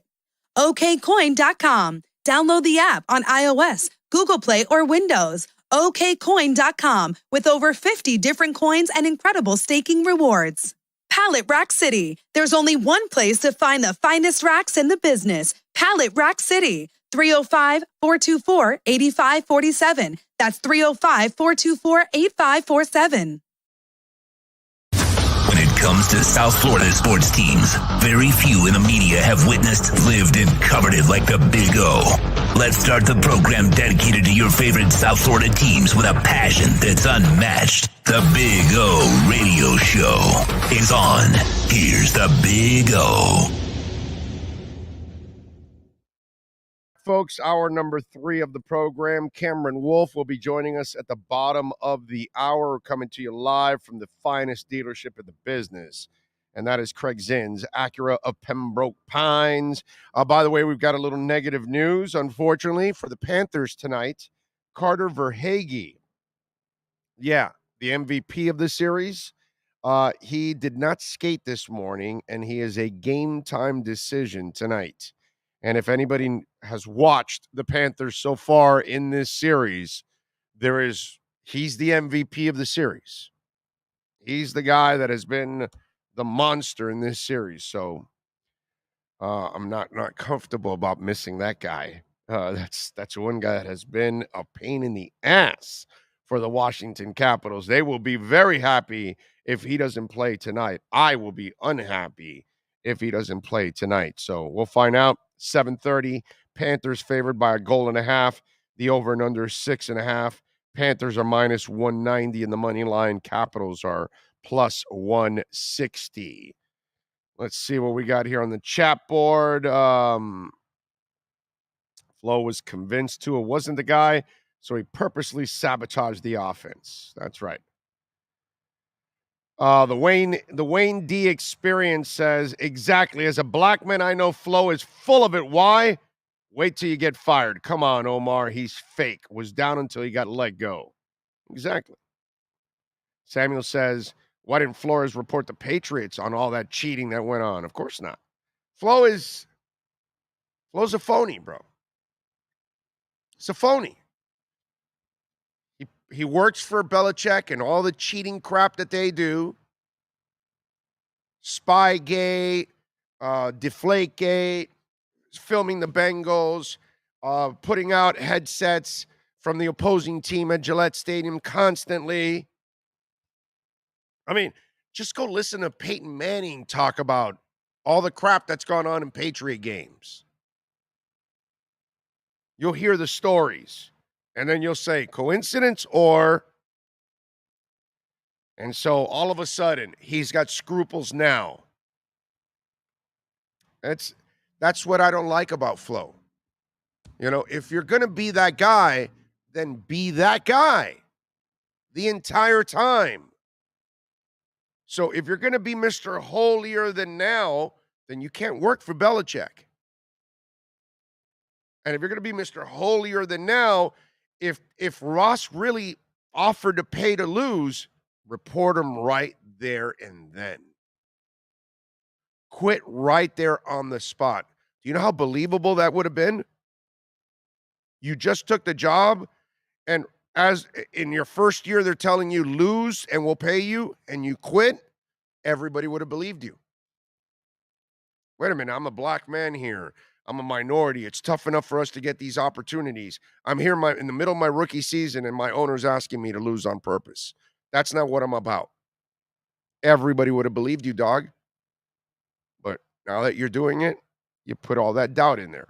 That's the problem with all of that. Yeah. Let's see. Ian from Brooklyn says 4 months away from Smash Mouth Dolphins football. Omar should listen to Big O, says John Young. Nyborg says reading a Mad magazine is more informative than listening to Flomar. Oh, you're bad. From cutting flowers and not re-signing Karras to not running the ball enough and having a hurt Jesse Davis play right tackle. Yep, that sounds about right. Mauricio says, I want to talk, Big O, about John Ruiz. Okay, what do you want about John Ruiz? We already talked about John Ruiz today. In fact, I was actually talking to John Ruiz this morning. One word to a good relationship, compromise. It's not always about you or the highway. Compromise, my brother. Exactly. By the way, why would anybody be surprised or enlightened by me saying all relationships need to be nurtured? If you haven't figured that out by now, it's probably going to set you back in a lot of things in life. Mauricio says, I wonder if Big O knows. I don't know. Obviously, I don't know what you know, Mauricio. Let's see. Friday the 13th is already kicking me in the ass. You know, I forgot it was Friday the 13th. Big O, I got the Dolphins at 12-5. I'm drinking the Kool-Aid, bro. That's it, Jesse. I love it.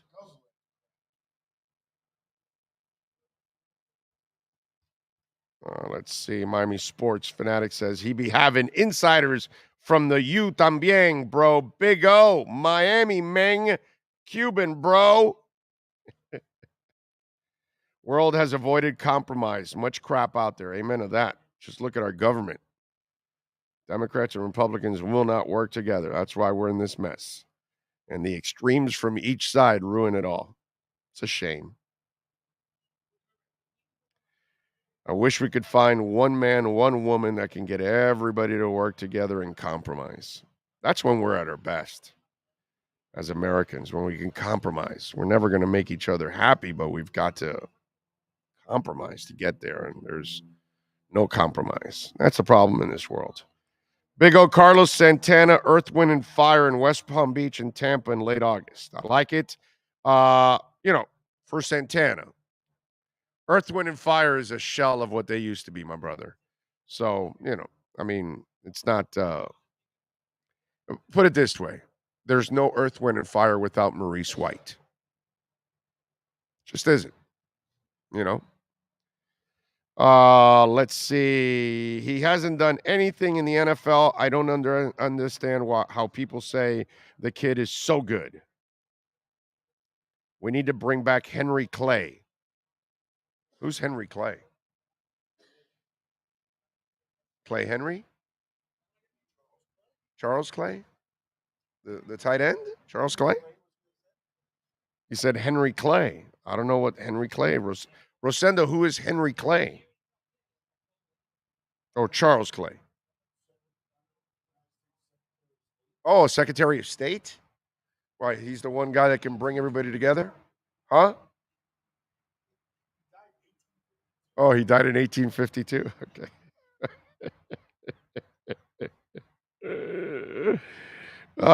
Big O, do you think Ricky will get into the Dolphins Ring of Honor? No, he shouldn't be in the Ring of Honor. Henry Clay was appointed Secretary of State by President John Quincy Adams on March 7th of 1825. Clay entered his duties on the same day, served until March 3rd, 1829, famous as the Great Pacificator. For his contributions to domestic policy, he emphasized economic development in his diplomacy. So there you go.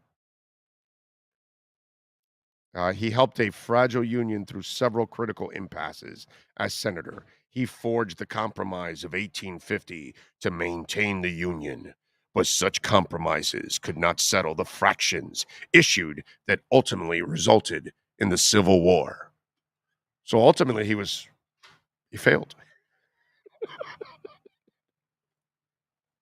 We ended in a civil war. Did I knock some down here? Okay. Almost. Big O, I believe realistically Tua won't win the MVP, but I think he'll win the CPOTY. What's the C potty? Okay. All right. So he'll win the C potty. All right. There you go. Big O and Sean, I'll see you at Flagler Beach. Yeah, Franklin. June 9th, 10th, 11th, 12th, and the 13th. We'll be at Flagler Beach. Dude, that's a month from now. That is a month from now. In fact, in 30 days, I get to see the Interrupters live in St. Augustine. Yeah, baby. The 9th and the 10th will be broadcasting at Tortugas in Flagler Beach.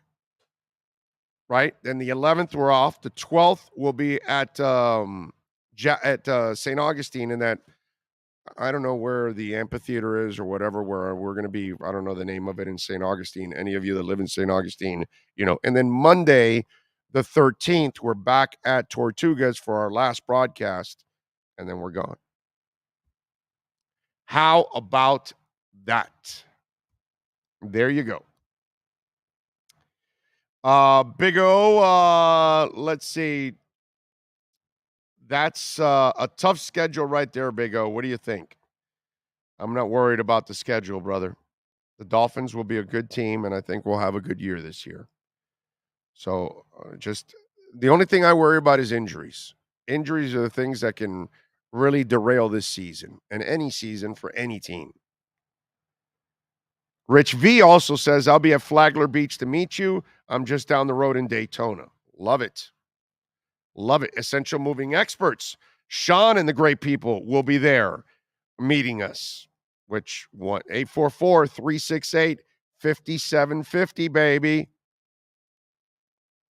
If you guys need to move city to city, county to county, state to state, across the country, Essential Moving Experts. And look at that. They're dolphin colors, too. You got to love that. EssentialMovingExperts.com. Sean Williams. Tell him that Big O sent you. You get $150 off, too, by the way. There you go. Big O, Tua has gotten nothing but hate and unfair criticism, and all he's done is show class and professionalism. That says a lot about his character. This kid is going to get the last laugh. I agree. And I will be enjoying the last laugh with Tua. Only an alien invasion will maybe bring us together. Franklin, you're 1,000% right. That or a meteor coming to Earth to shatter us. No, it won't. You'll have half saying it's a hoax and half saying that's it's true. not. Yeah. And then Right. Yeah, that's probably it. Yep. Bart De Palma. Aren't you a director? Oh, no, that's Brian. I'm sorry. The rest test in weeks 14 to 17, starting off with 2 weeks in California, San Francisco, and the Chargers, then a trip to mid-December, Buffalo, come home for Green Bay, then up to Foxborough for New Year's winter game. Yep. It's called football, man. There's all kinds of tough stretches. Get over it and win and get into the playoffs. There are no excuses. That's it. By the way, did you all notice the negative national media attention Tua got when Tyreek Hill came to his? Oh yeah, I'm not worried about any of that stupidness and all those highlight plays. It just makes no sense. By the way, did you see what happened at the Mavs game the other night? And this is twisted, okay? But I want you as parents out there to pay attention to me, okay? And I want you to pay attention to me really close to what the story I'm about to read, because this is one of the most important stories that you're going to have to read or hear about as a sports fan. And I say this for any parent out there with kids, okay? April 8th, a 15-year-old girl went to the restroom while her dad was still in his seat. She never came back. Footage shows her leaving the arena with a man that night. Her parents then see nude pics of her online for sex advertisements. Turns out she was in an Oklahoma City hotel being sold for sex. She was gone missing a total of 11 days. Zeke Fortenberry said he sent a letter to multiple parties he believes could have done things differently, possibly even preventing the situation from escalating. Our intent is to put these organizations on notice. We're pursuing claims against them for negligence and other class actions. Fortenberry said that when the father realized his daughter was missing, he notified the police at the game. But according to Fortenberry, the father was told to report it to North Richland Hill Police, where he lives. The father called North Richland, but was told that law enforcement agencies that they couldn't help because the incident happened in Dallas. So North Richland police said they received a report about the missing teen at 1:27 a.m., about 6 hours after the game started. The department said the teen then was entered into the National Missing Persons database at 3:24 a.m. on April 9th. Dallas police said they helped North Richland Police Hills PD create a bulletin for the missing teen that went out on the department April 11th. Those efforts weren't enough. He said it wasn't enough, but a Houston-based human trafficking agency, Texas Counter Trafficking Initiative, was able to use their face recognition technology to help break the case open. That agency was able to help them locate the photograph of their daughter online within the same day. The man that the girl left with allegedly got into the game using a fake ticket, and that American Airlines and the Mavs both know that the parties have been selling the fake tickets. Luckily, they found her and arrested 8 people in connection with human trafficking. Can you imagine that shit?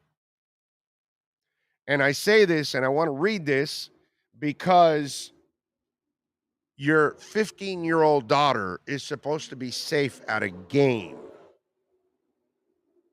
And to think that somebody could have snatched her, and who knows if there was another woman as an accomplice that may have done something to drug her in the bathroom, who then let her out, and then the guy took her or whatever. You just never know. You don't know what the hell is going on. But it shows you that in an NBA game, and there's got to be cameras everywhere in that, and they have the balls to go in there and steal your child. Like, you would never imagine that your 15, 17, 18-year-old daughter would be unsafe. Oh, Dad, I'm just going to go to the bathroom. Okay, honey. You got to go to the bathroom with them now.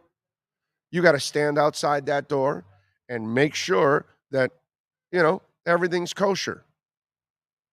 I read that story and I freaked out, dude. You hear about it happening in malls or in downtown areas and, places where kids could get snatched, walking home from school, all those kind of, in a basketball game. And it shows you how they got in with a fake ticket.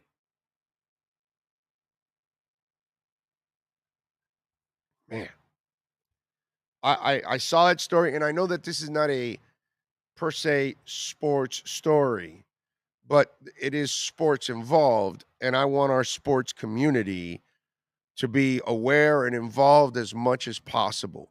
And do not let your guard down no matter what. I was, as a father of a daughter in her early 20s, shit like this would freak me out, man. Now I know if I go with my wife or my daughter, guess what? I'm going to the bathroom too. I'll stay outside. You're going to the bathroom? Good. Okay, maybe I'll get some to drink right across. Boom, I'll wait for you. We'll walk back together. I can miss the game for a minute. It's all good. But I'm not missing my child and I'm not missing my wife. Wow. Scary stuff, man. Holy crap. I have 2 nephews. I help take care of them, and when they go to the bathroom, I wait for them outside. Well, that's the right thing. Diego says, as a dad of 2 teens girls, I couldn't even fathom. This made my stomach turn. Ian from Brooklyn says, Jesus. Susie says, again, beware of Mexico City. It's dangerous. Well, period. You see how many media members they've killed in Mexico? You haven't seen the stories now? They're up to I think it's 15 this year already. In the last calendar year, I think they've killed Mexican media. They're killing media members left and right in Mexico. That's the last profession you want to be.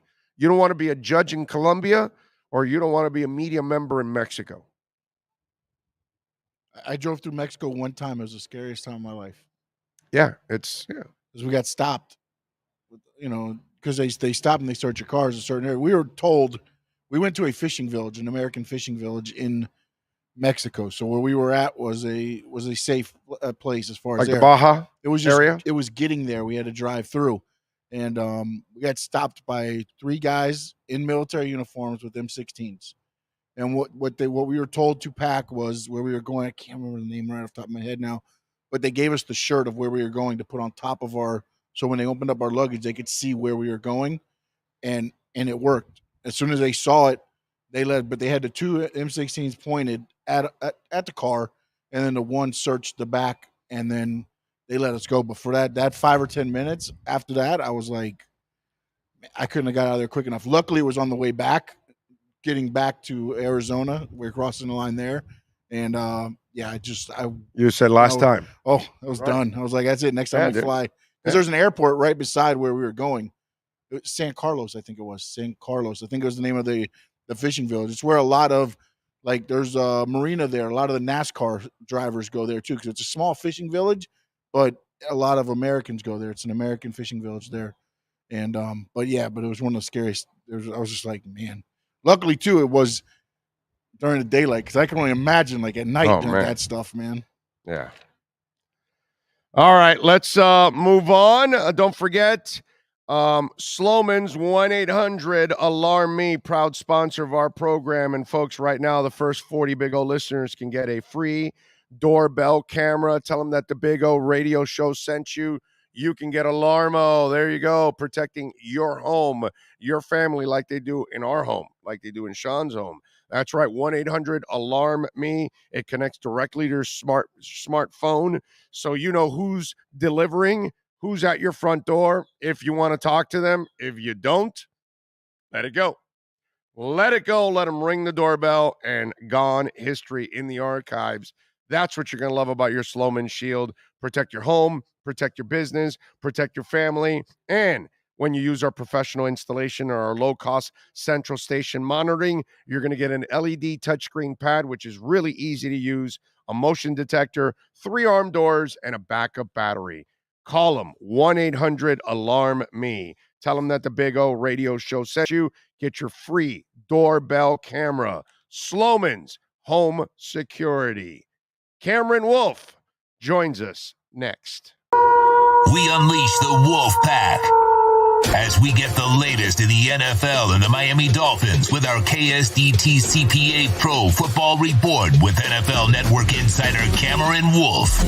KSDT is one of South Florida's largest and one of the country's fastest growing accounting firms. KSDT CPA is a full-service firm that also excels in crypto. Visit them at ksdtcpa.com or call 305-670-3370. Here's NFL insider Cameron Wolf. All right. There he is. Are you recovered? Are you doing all right? I'm all right. I'm holding up all right, man. It was a rough night last night for sure. Yeah, because I can imagine it's got to be rough on anybody that counts on James Harden. Yeah, he let us down last night for sure. It's been a rough series for James, man. There has to be a lot of changes done, but I want to give props to the Heat, man. I like to give it like I take it, and I thought the Sixers were going to win this series. I'm not going to make any excuses. The Heat were the better team, and they played a really physical defense. They got a lot tougher dudes, and that's what Philly's missing. So, props to them. But It's yeah, just a man, better it's just a better organization, top to bottom. That's really what it is. I think in the end, that's what's going to come through year in and year out when you compare Miami and Philly right now. Philly doesn't have their shit together. Miami's had their shit together for 25 years. So yeah, this is like nothing new for them, what they've done, because this is what's normal for them. This is like their 8th Eastern Conference Finals in I don't know how many years, almost like 15 or 18 years or something. It's stupid what they yeah. do. What they, it's just a great look, man. We watch the Marlins. They don't know what they're doing yet, right? Inter Miami hasn't figured it out. The Dolphins, we're hoping that this is now them figuring it out, but they haven't figured it out. The Panthers looks like they are now starting to figure it out. But the Heat, they're the one organization in town that they're the example, they're the pinnacle, and everybody else is trying to get to that point because they just do things the right way, top to bottom, 99% of the time. It's Yeah, weird. there's a system to winning, and there's I hate the word culture because I think it's overused, but I do think there's a method to how you build a type of program where you can kind of insert different players. Like I was just watching last night, Max Struess, all series, a guy who was undrafted, kind of developed, and he might have been the second or third best player in the series all throughout. And it's just crazy, there's certain programs you can just plug and play.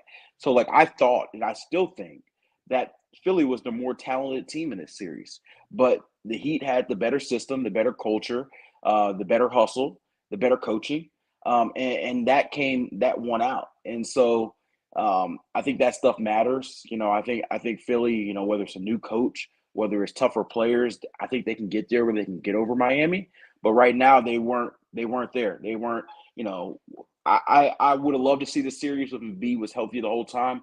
But watching game 5 and game 6, you just saw a team that even if they found a way to get past the Heat, they weren't ready yet. And this Heat team, they're built, they play above their talent. And I love Jimmy as the fit for them, man. I walked away last night and just was disappointed even more that Philly traded him to Miami because he's perfectly built for what they want to do. This it's a But really that's part of being a good organization is yeah, identifying the right people and yeah, not the wrong people like James exactly. Harden. Where you and I disagree on Embiid's the most talented player, but Miami is way deeper than Philadelphia. No, Like absolutely. way deep. Absolutely. So Absolutely. Miami is more Yeah. Philly is not more talented than Miami. So There's I look no at way. talent different. I look at talent different. Miami's like 10 or 11 deep, dude. Philly's not 10 or Correct. 11 deep. They Correct. don't have, Philly might be 6 or 7 deep, right? Yeah. But I guess when I refer to talent, I refer to high end talent. I refer to the best players on the court. So It's just to one me- guy. to Harden's me, done, Joel- bro. Harden's done. Harden's not Bam or Jimmy. He's neither one of those guys. Those guys, both of those guys are more important than James Harden any day of the week and twice on Sundays. Embiid is the only guy that nobody can match. He's a freak. So Embiid's the most dominant big man since Shaq. I've said that. I No, believe in that. I corrected you yesterday. Tim Duncan. I mean, Tim sure, Duncan. Tim Duncan won more titles. They had a better team. No, Tim Duncan came after Shaq. Tim Duncan came I know, after Shaq. I know, So right? you have But to say the most dominant since Tim Duncan, not disagree. Shaq. I think that Embiid as a player was more dominant than Duncan. So that's my belief. Maybe I'm skewed, but to me, Duncan and the Spurs Mr. Fundamental. Mr. Fundamental. Yes, they were I mean, built that guy's so they had a lot dominant of- that he did everything right. but he was very good. I don't know if he was truly dominant on the level that Embiid was. Oh my God. Maybe I'm wrong, but that's what my view is. So I guess my point is that, look, I think that Embiid's the best player on the court. Jimmy's the second best player on the court. This is where you and I disagree. I think that Harden and Maxey, even though Harden, we needed more out of him, their top-end talent at those two positions were better than anything that Heat had. And so what the drop-off is after those three, I'd say the Heat got probably positions 4 through 9 better. And so the depth of the Heat.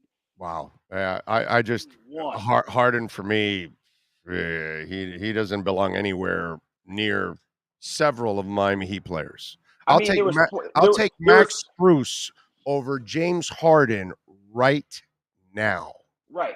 And so here's where you're differentiating on different things, right? Because Max Strus is a role player. He's not having the ball in his hand in a given player. He's making open shots, which he's playing the great role of a number 4 or number 5 player on your roster. I know. And we did not have that. So if Danny Green is making down shots like that, then maybe he looks like Max Strus, but he doesn't. But Danny Green's 39 years old, bro. Right, but there's a reason why Danny Green is not Danny Green anymore. Right, and that's to me what the biggest difference is. Your Max Struses are better than your Danny Greens. Your Tyler Heroes are better than your Shake Miltons. And so if every single player 4 through 11 is better than every single player we have 4 through 11, that's why you win the series. Not because your 1, 2, 3 is better than 1, 2, 3 there. Bam, I barely recognized Bam throughout the series. You know, Bam disappeared for much of the series, particularly offensively. He had a couple good plays on the Bam will never be that guy offensively. Never. And so to me, and Tyler Hero was up and down, and that's the 3 guy there, right? And so but they're 10 deep.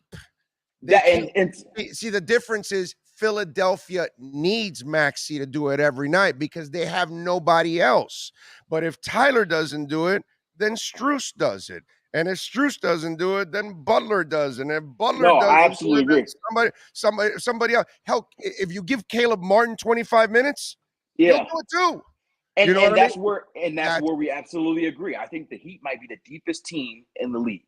And that to me is a big asset. That's why they got past Philly, is because they were much deeper than them, not because they necessarily had the high-end talent. And better coach. Oh, absolutely. Better coach. Doc is not even close to Spo. Not even in the same freaking, I don't know, a planetary place. They're not even in the same solar system. Let's put it that way. You will not get a disagreement with me there. I think they're much better coached, much deeper, more physical, and more out hustled, right? The only thing I disagree with you, I think the top end talent for Philly is better. But the problem is they're so inconsistent, they're so unorganized, and they don't play at the consistent level that the Heat played, and that's why they're going home and the Heat are advancing. We saw it in game 3 and 4. Are these idiots really going to re-sign Harden? Because I get that they gave up a ton of stuff, but sometimes maybe you got to, like I tell my man Omar, who refuses to take an L at any time whatsoever. Like Omar will never admit that he got something wrong. But what's it called? This is one where you may have to, because if you actually give this guy a long-term contract, I mean, that is catastrophically stupid. So what I would do if I was a GM here, and I'm not, people will tell me to stick to football, but I would let him go ahead and pick up his player option. He's got a player option that's $45, $46 million, way more than I want to pay him. It's a way too high salary. But for me, that gives him a 1-year prove-it situation. He says he's going to work this all season. I don't know if I believe him, but we're going to see. He said he's going to try to get himself back in shape. And he said that. So at least he has an awareness that he's out of shape. Did they put a half court at Tootsies? You got a half court at Tootsies now? Is that what it is? The first step is admittance, right? You got to get past denial. So he doesn't deny that he's out of shape. So now we have to get him to the point that he's actually doing the work and getting back. I don't think he'll ever be Houston James Harden, but he has to be where he can be conditioned to play deep into the second half. All through the series, he was aggressive in the first half, and he laid off in the second half. And so he had a hamstring injury, but I don't like to make excuses. I think that he has to get better this offseason. So I put him get him the player option, make some changes in the coaching staff, bring in some better role players, run it back one more year. If he can't go next year, if he's not the guy, then you move on after that. And so that gives you 2 years of James Harden. You're not committed long-term. I would definitely not give him that 5-year max extension. That would be the last thing I did. But I also don't get rid of him after 1 year, really 1/2 a year in Philly. I give him a whole nother year, a whole nother offseason with Embiid, and we see if it works. One knucklehead about another knucklehead. Amari Stoudemire says James Harden's poor play in Game 6 looked intentional because it seems like he doesn't want Doc as the head coach. I mean, I wouldn't disagree. I don't know but here's the problem I have with all of this. Yeah. James Harden, who the hell are you, bro? What have you done? What Right, if you right, won? All you right. ever do is complain and leave one situation after another, and you whine like a little bitch, and you choke like a dog in every big moment you've ever been in since the Heat Yep. actually seduced you back in Oklahoma City and made you look like a fool. So, you have been a notorious choker. You know, James Harden has to get to a point where he stops pointing fingers and looking in the mirror and blaming himself for the Yeah. position that he's put himself in. And there's no excuses for James. I think he deserves a lot of this criticism. A lot of Oh, times I think that sometimes the criticism is too harsh. Not in this situation. I think he deserves everything that he's getting. He's supposed to be a star. He did not play like a star. He disappeared. He had 0 points in the second half. He had the same amount of points as you and me, Big O.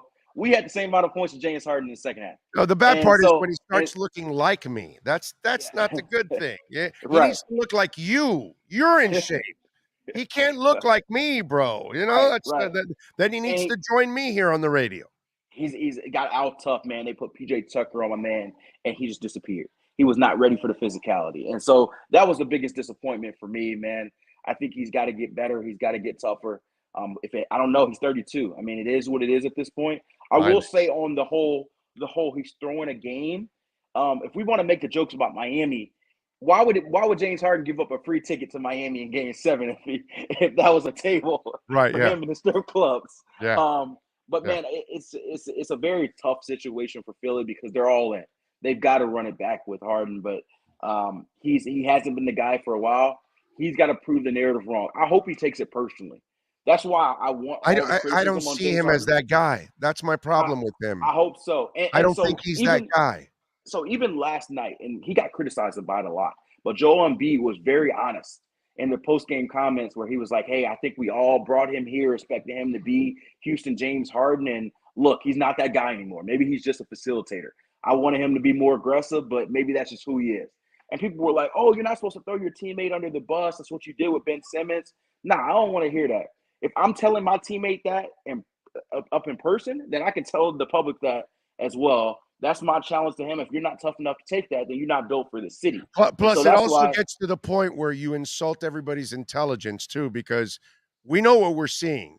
Don't tell me what we're seeing. And then what are you going to do? Sit there in the podium and say, oh, James is great. He's fantastic. He's yeah, just as I good as hate he that. was. That's fake. It's fake. Right, exactly. It's fake. And so everybody's like, oh, Embiid needs to be, say these things and not in the public eye. No, if you need to challenge somebody to be better, you challenge them to be better. Yeah. If Embiid takes onus on himself, after a couple seasons when he was out of shape in the fourth quarters, you couldn't play him more than 4 minutes because his conditioning was bad. He told you that. He said, my conditioning is bad. I need to get better. And guess what? He got his conditioning better. And now he, as a 7'2", 280-pound big man, he's playing 38, 40 minutes a game. Now we got to get him to stay healthy 82 games, but I'll take the fact that he got his conditioning better. If it's important to you, you take that criticism personally and you go get better. And so I hope that Harden does this offseason. They need it, or Philly's never going to win. By the way, did you see Trae Young's tweet? No, what'd he say? Oh, pull it up, Sean. Let's show Cam Trae Young's tweet last night because they showed a picture of the Heat advancing to the Eastern Conference Finals, right?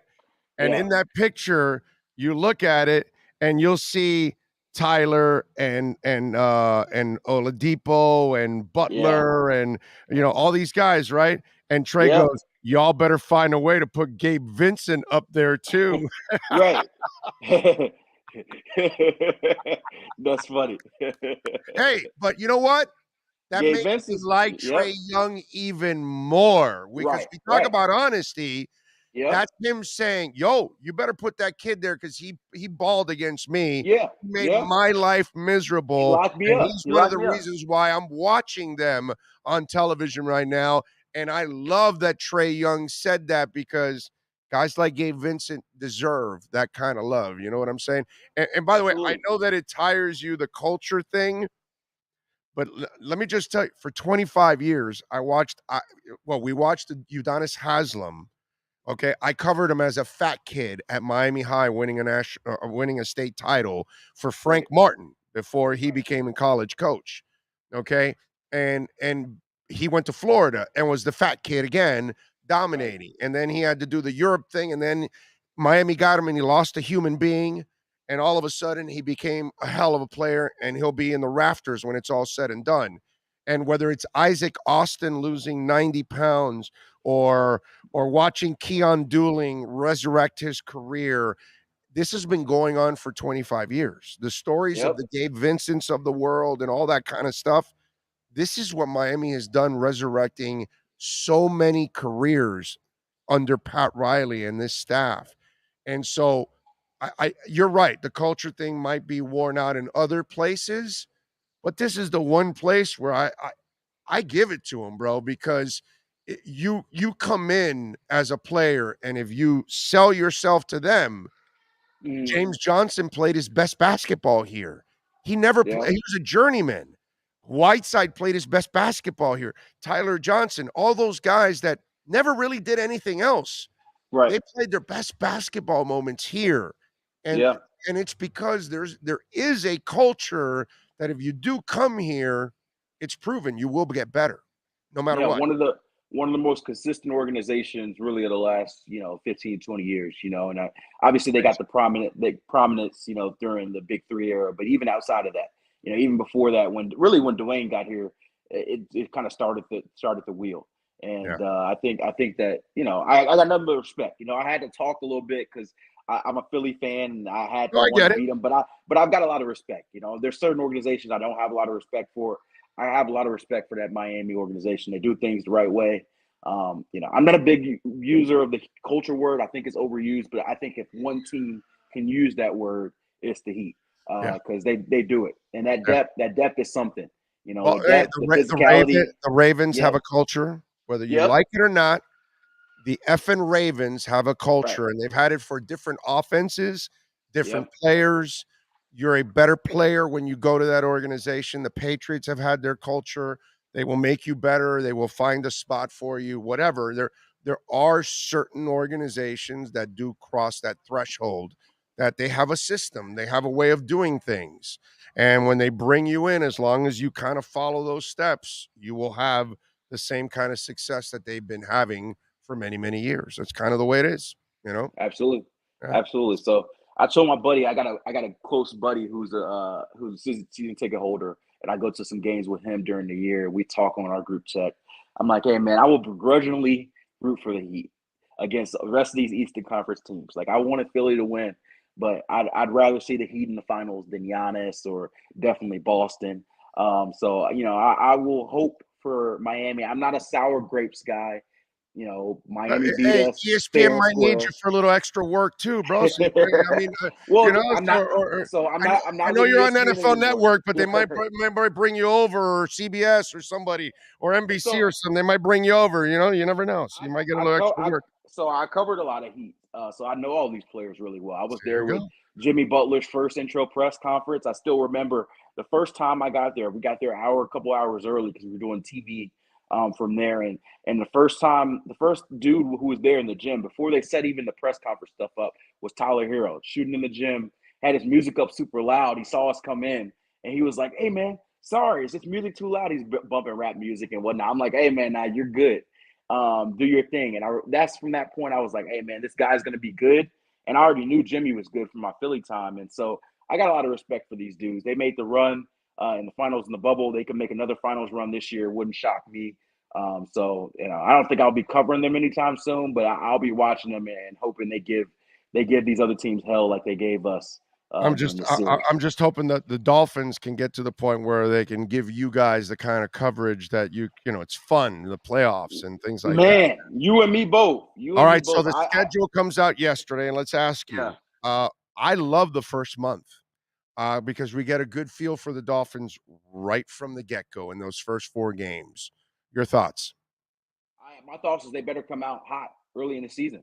Last year they started 1-7. We've talked a lot in the Brian Flores era. They start off slow, right?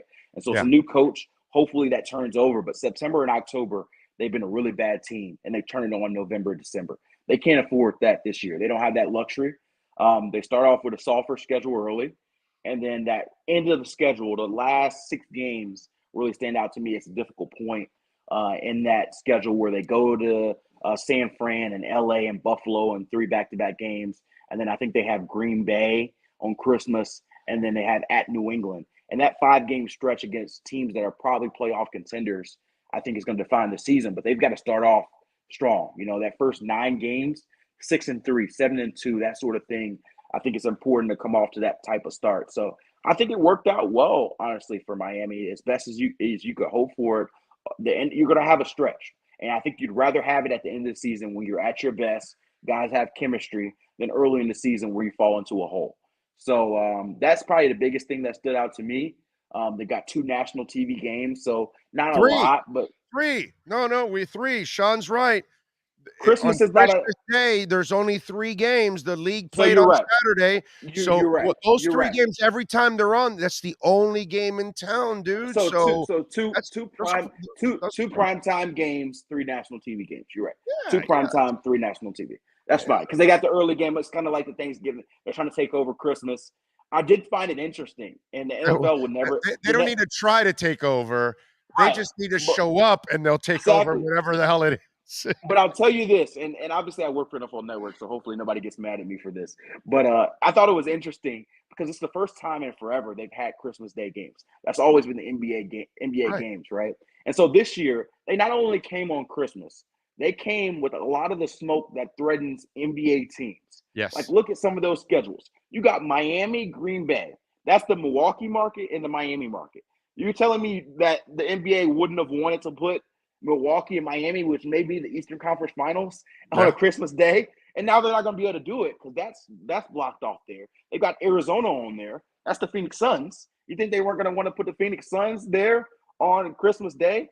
They also have Dallas in that game. The Mavs are still going into Game 7. Yeah, They're and having them the Mavs actually win something compared to the Cowboys. So yeah, you're right. Actually, yeah. Right. So there's a lot of games in that market that you're like, man, not only did the NFL go after this Christmas Day, they said we're going to take all your good teams and say, do what you do. So you're going to get a bunch of Knicks games and on Christmas Day and Lakers and all the old school teams that are bad these days because they can't take their actual good teams. Man, I didn't realize that. What's the third game? Because the Phoenix Arizona's playing some team. Tampa? It's Tampa? Tampa. Arizona, Okay. Tampa. So it's going to be a good. Tampa obviously doesn't have a basketball team. But that's Rams, Broncos, Dolphins, Packers. Rams, Broncos. I don't think is Christmas Day. I think it's Packers, Dolphins. It should be Cowboys, Giants. I believe. No. He's looking at it right now. Sean's looking at the schedule. It's Rams. Open your mic, bro, because it's there. It's got Rams and Broncos at 4:40 on CBS and Nickelodeon. So Jokic and anything. That's it. Right. Go ahead. The Bucks are the night game at 8:20 against the Cardinals. Giannis and CP3 and Booker. And then of course the 1 o'clock game was your Dolphins against the Packers. That's what it is. That's what it is. So Bucks. Yeah. So no Dallas. It's the Broncos, Rams in that middle game. But yeah, like you said, that's Denver and that's the Lakers probably. Lakers or Clippers. Lakers. They always get one of those games. So yeah, the NFL came with the smoke. Heavy and NBA is probably not going to be happy about it, but NFL's king. NFL's always been king. Well, actually, the Rams are the real team, not the Lakers anyway. So, what the hell? The Lakers are nothing but fluff anyway. So, yeah. Okay. All right. So, yeah, it's wild. But, yeah, that was my view of the schedule, man. I think that is, I thought it was interesting. They start at home. They end at home. Again, they play the Patriots to start off the season, which they've done a lot. But I think that'll be a good challenge for them. There's been a lot of Mac and Tua talk. We're going to hype that game up because of that. I bet you I'll be at that game. We talk about like the Dolphins being good. Obviously, I'm not a Dolphins fan, but I want the Dolphins to be good because that means that I get to stay home more. Trust me, I do not like to travel all through the year. I went to like Nashville like 7 times last year. Cool city, but I do not want to be in Nashville 7 times again this year. I want to be in Miami more. So that means I need to win. So I'm imagining I'm there for week 1, that game versus New England. It'll be a very fun game. And then I think they ended the season with a should be an easy game to me against the Jets. Maybe that's a game that you can clinch a playoff spot. Maybe if they have a great year, maybe you clinch the division that game. I predict Skyler plays that game because the Dolphins are ahead of the Bills by like 6 games in the standing. So we're all right. Yeah, there you go. That's what's going to happen there. Okay. So not Teddy, Skyler. They're going all the way down to Skyler. No, yeah, Teddy? they don't really want to risk Teddy. They need to save him for the playoffs just in case they need him. You say you're backup quarterback It's the Jets. We'll give him Skyler. We'll rest all the guys. Lynn Bowden and like Myles Gaskin will be the leading rusher. Those kind of things. We'll just throw all the third stringers out there. What record do you have the Dolphins in this scenario that Skyler's playing in Game 17? It's just a 13-4 record. Oh my goodness! All right. Where's the blind fan buzzer, Sean? Yeah. Where is it, Sean? Where's the blind ass? Where's the blind ass fan alert there? Because I definitely deserve it. Go ahead, fire it off, Sean. Blind ass fan alert! Look out, everyone! We've got a blind ass fan coming through.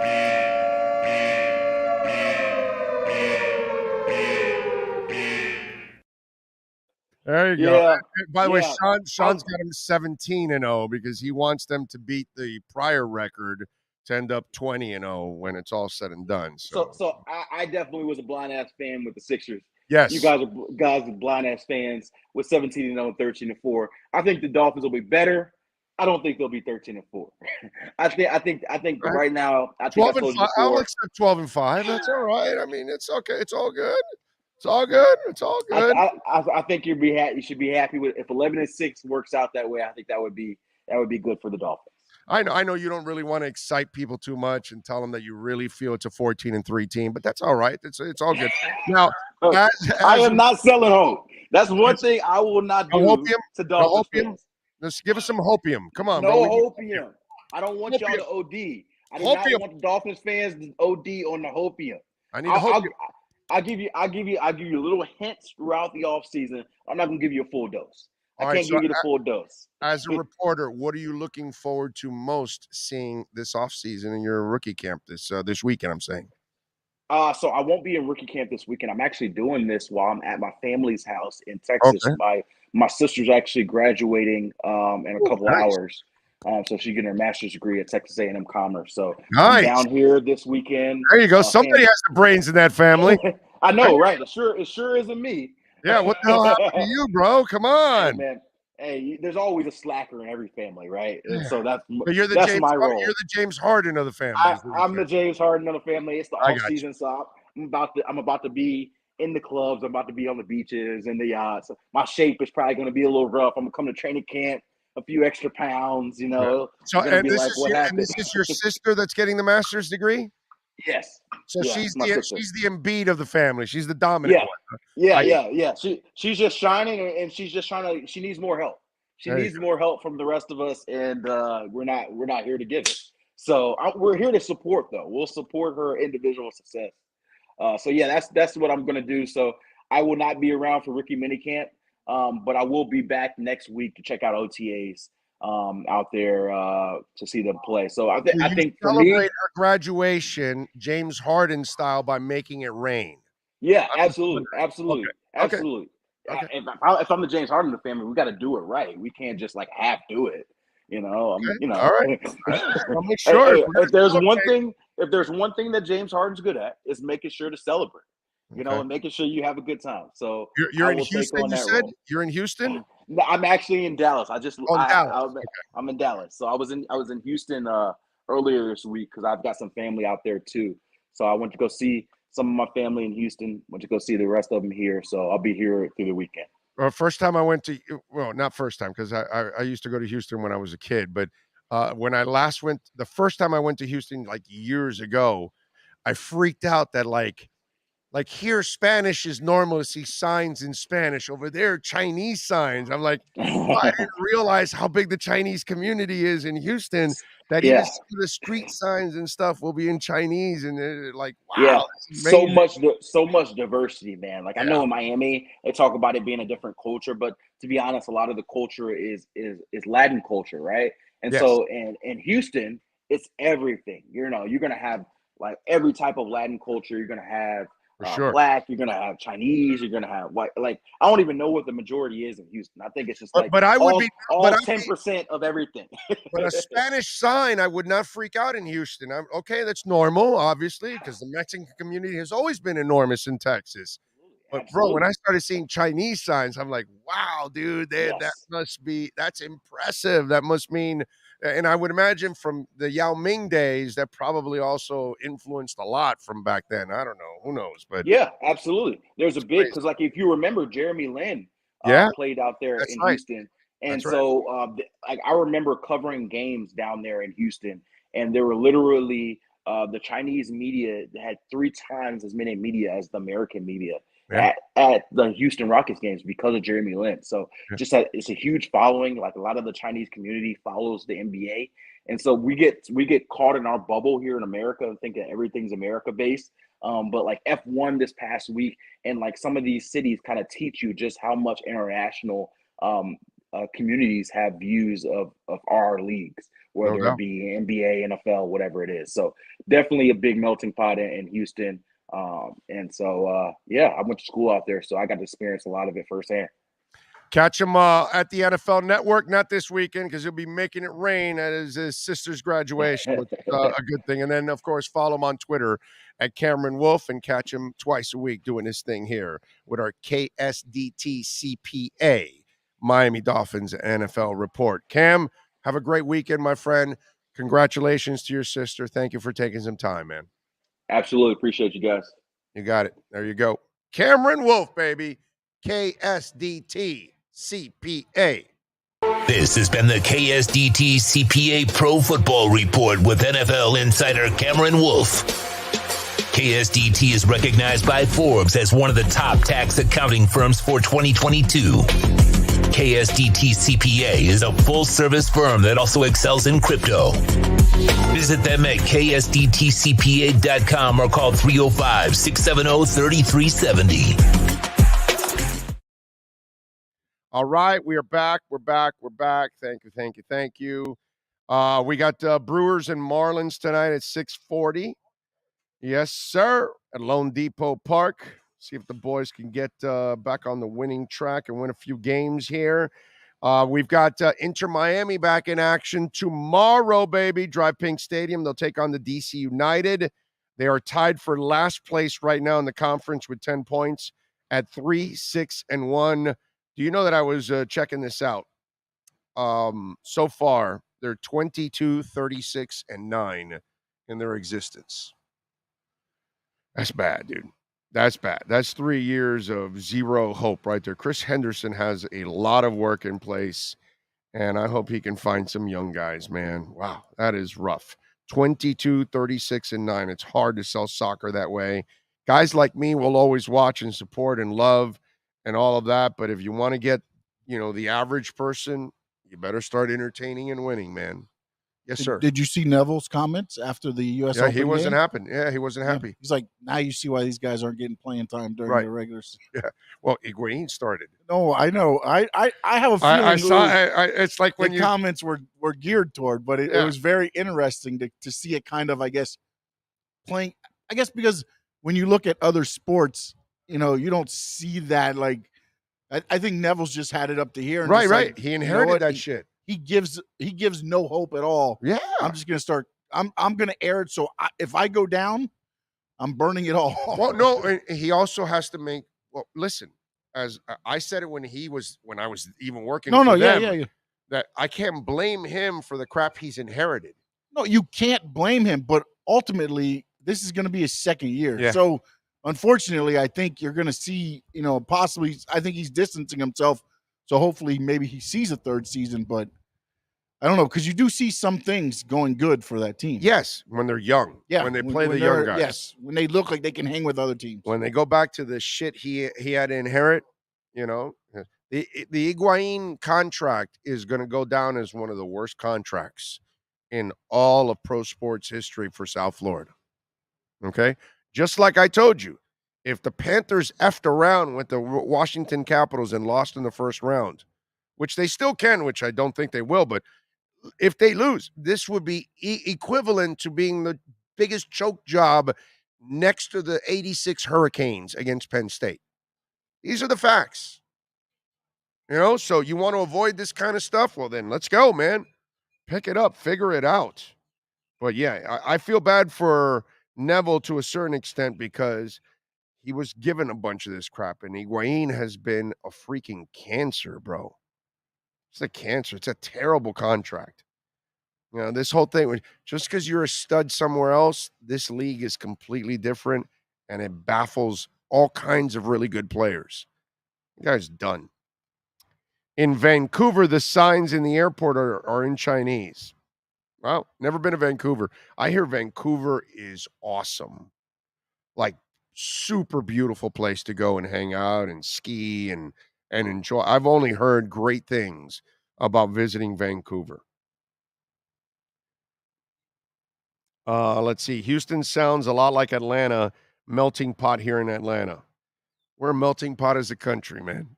Really, when you think about it. Big cities like Houston and Dallas and Atlanta and Miami and New York and Chicago and LA and San Francisco, we're going to attract all kinds of nationalities. That's the beautiful thing about our country. Heat needs to play on Christmas this year, bro. Well, as long as they don't play at the same time as the Dolphins, okay? That's all I want. Don't play the Heat at the same time as the Dolphins game.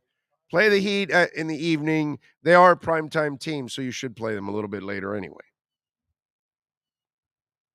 So, yeah, I'm with you. Greater Good says, I saw contributions from everybody who played last night. Exception was Duncan Robinson. He was a liability. Spoelstra pulled him and never put him back in. Yeah, it's the Duncan thing is sad, man. It's sad, but you have to move on from the guy because he just doesn't fit what you are. That's all. He's a great shooter, but he's really not a Heat player. Yes, sir.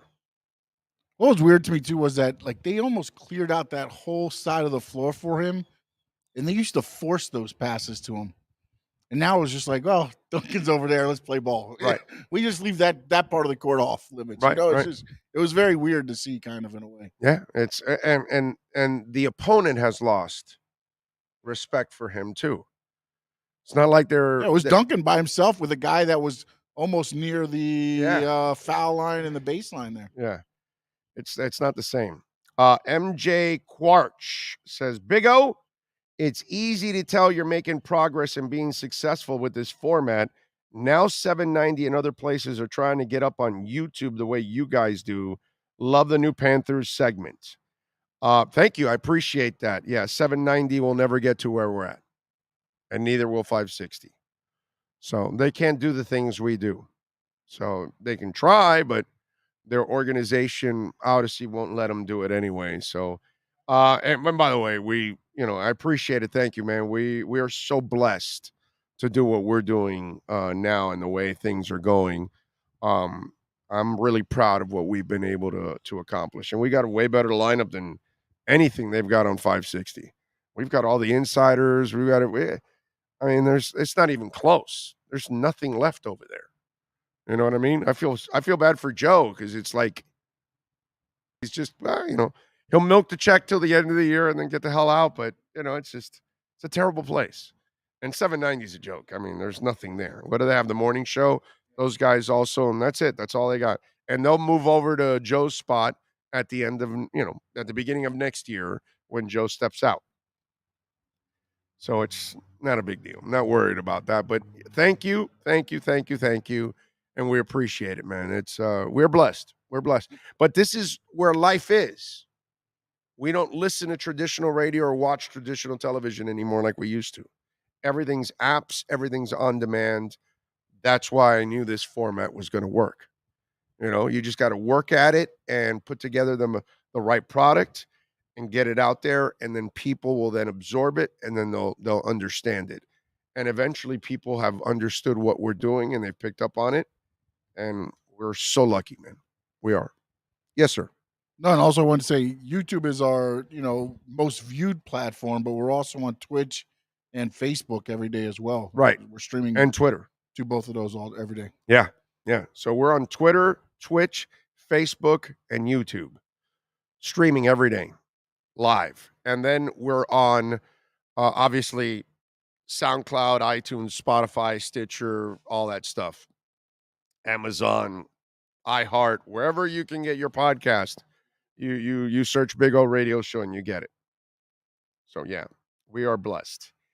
Let's see. Miami needs to keep burning and turning those diamonds into rough once they get paid.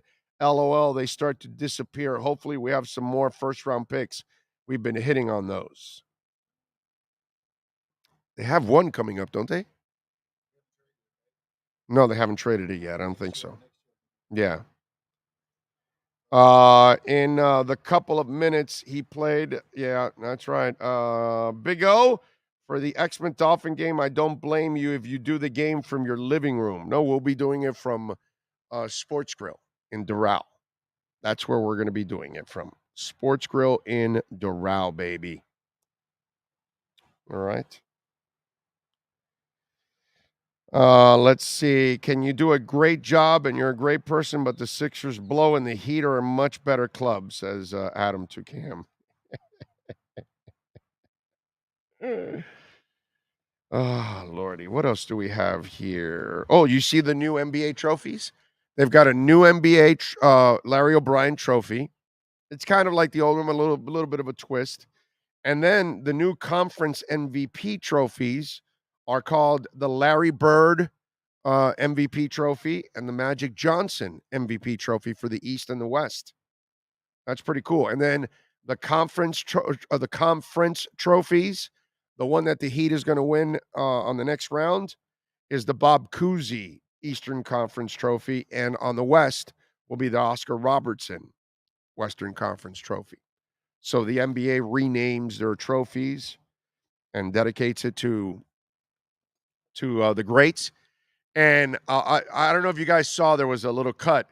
Larry Bird goes, well, hell, the biggest honor for me would be to win that Magic Johnson trophy. And it's, in a way, it's cool to see the relationship develop between Magic and Bird after we know how contentious it was. Yesterday, I finished Winning Time, or whatever the hell it was called, Showtime or whatever, from the Lakers. And I enjoyed it, I got to say. At first, I thought it was going to be cheesy. I told you guys this, and I was like, yeah, whatever. And then I started watching it, and it's entertaining. I don't believe any of it to be reality. I believe very, very little of this is really reality when it's all said and done. So I'm looking at it for pure entertainment purposes. All right? But we do know for real those two did not like each other at all. Okay? No matter how contentious they make it look in the show, they really hated each other. Hell, I saw Larry Bird and Dr. J grab each other by the throat. Okay? So it was nasty back in those days. I was just talking to my wife about that last night, and I said, back in those days, rivalries were rivalries. Like, you stayed with your team forever. That's why the Bills hated the Dolphins, and the Dolphins hated the Bills, and the Jets, and they hated each other because you played for the Jets for 10, 12, 15 years. You played for the Dolphins the same amount of time, and you butt heads twice a year. And free agency has completely changed sports. Because now guys will play for the Jets, the Patriots, the Bills, and the Dolphins all in one career.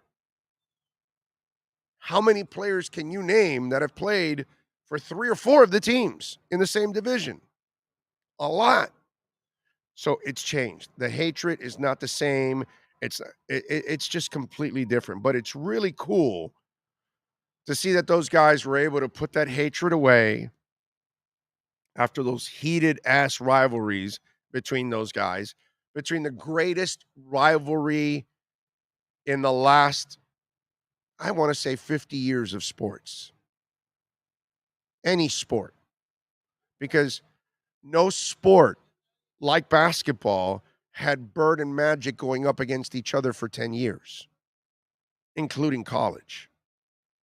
There's not an NFL teams that can say that they had a couple of stars leading their teams for 10 years, splitting titles. 5-3 is not splitting, but you know what I mean. They won 8 titles combined. Are you effing kidding me?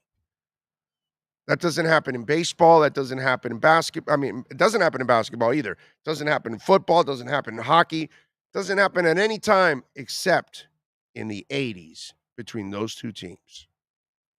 Those of us that lived it, we are honored to have watched the greatest rivalry to ever take any sport whatsoever. You could talk about an individual rivalry and say, oh, this Red Sox-Yankees series this year was the greatest ever, if you want to do that. But there's never been a stretch of 10 years like this, ever. I don't think there ever will be another stretch like this. And to see those guys saved basketball. Oh, by the way, that show at the end, the last episode, complete bullshit. You know why? Well, one guy, which is Kareem Abdul-Jabbar, is there with his girlfriend injured while Magic Johnson's playing the final game of the finals, where he got the 40 and 20 or whatever the stats were. He was a monster. That game was on radio. It wasn't live on television. The NBA was pre-recorded, the finals. So it had Magic's family watching live, which I don't think that could be true. You know what I mean? Because they can't be watching because it wasn't live on television. So that part I don't think was accurate, because I think it became live a year or two later, maybe 82 or 83 or something like that. But first, last few 70s and I think into 80, 81, it might have been pre-recorded. So I think that part was inaccurate on it. But again, a bunch of that stuff is inaccurate in that show. But just in general, those guys had the most heated rivalry. They meant so much to that sport. They saved the sport, period. And to see them now at least get along is actually really, really cool, because they've meant so much to the whole sport and to so many people. You know what I mean? Those were watershed moments in the NBA. I mean, Michigan State, Indiana State alone was one hell of a game. You know what I mean? And that rivalry went for so long. And I wasn't a Celtic fan and not a Laker fan, and I could care less about the two teams, but you have to be objective and you have to tip your hat to greatness. And that was just one of the great, great series of all time, man.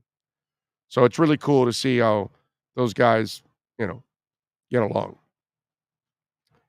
Miami preseason games are at Tampa and at home, and 2 at home. Very convenient. I don't care about preseason. Let's see. Diego says, one huge advantage to your show compared to traditional sports radio is commercials. Your commercials are manageable, but when the radio show has commercials longer than the show, that's why radio's dead. That's why nobody listens to QAM anymore, my brother. You don't listen to it anymore. It's like their live audience is garbage. It's very few people, because you go listen to on demand is what you do. Let's see. Big O, with all the theme park this week, will it make it happen for you? I hope you get a theme park sponsor. Sure. Would love Disney World. Maybe a little Busch Gardens. So sad how the national media keeps talking about how bad Harden is, and now how the Heat's suffocating defense. Well, because it's a better story to talk about the train wreck that James Harden is, and go after James Harden for being the king-size asswipe that he's been for a long, long time. Big O with the theme park talk. Oh, whatever. Okay. Leon says, Big O, are you starting Gabe Vincent for the remainder of the playoffs? I think we need to be honest about this. Leon, they're going to start Lowry once he's healthy, my brother. He can run the offense. Yes, we are on Twitch, Frankie. The link is, just go to Twitch and search Big O Radio Show, my brother. You can subscribe. Let's see. It's a disclaimer at the end of the show. What disclaimer do we have at the end of the show? Oh, yes. Well, did you have Marino, Elway, Jim Kelly, but not sure as frequent as Magic and Larry Bird? Yeah, no, it's not even compared, bro. Come on, bro. Jim Kelly and Marino and Elway didn't win a fraction of the titles of these guys. It's not even close. Nothing like it. Don't live in regional areas, my brother. Okay, let's go for something impactful overall. All right, Lakers and Celtics, Dolphins, Bills don't even come close to Lakers Celtics. It's an insult to put anything like that next to that rivalry. Okay. Berg says, living in Baltimore, I've been a fan since the Finns lost to the Niners in the Super Bowl. Marino was the reason I watched football. Going to be 2 years in a row we beat the Ravens. Can't wait. Damn right. They will beat them. And Michael reminds everybody to smash the like button. Thank you, sir. Where do you think the Chiefs-Bills rivalry will go from here? No idea. We'll see how long these two teams can stay alive and stay great. It's hard in football to stay alive and stay great for a long time. Let's see. I've seen all these guys and now see Larry Bird. Magic was awesome. Matchup. Boys on also had Robert Parrish and Kevin McHale. Yes. Pistons and Celtics would fight almost every game. Yep. Carlos says, I tried to listen to it the other day after months of not listening. It's absolutely horrible, complete and utter garbage. Yeah, that's usually what happens in regular radio. Big O, any possible way, maybe in Wally World, LOL, how epic the offense would be if we had Dan Marino with this team? Yes, it would be. Frankie says, thank you, found you guys. Thank you, thank you. Oh, you found us on Twitch? There you go. And share it, man. Share it with folks. They don't know that us old farts are on Twitch too. Big O, it's Ty Van Dyke draft eligible this year. I think Miami's going to have a big year. The ACC is wide open. Yes, I think he is eligible to get drafted this year. Yes, sir. DB Entertainment says, DMB says, Big O, I have a friend of mine who keeps trying to make the comparison to Harden and Wade. His name is Derek. And please put him in place for me. Well, he's a moron if he's actually putting Harden and Wade in the same sentence. Harden is better. Yeah, a guy that doesn't win anything and chokes like a dog. Right. Okay. So when they were both young, Dwayne Wade carries a team in 2006 to a title, and James Harden chokes his way in the, what was it, first or second round? Second round. No, last with the Heat.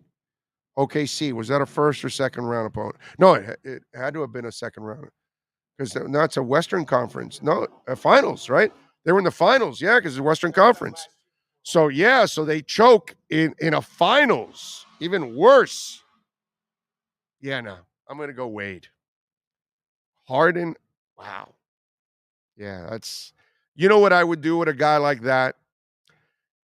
I would probably ban him from paying attention to sports ever again if somebody told me Harden.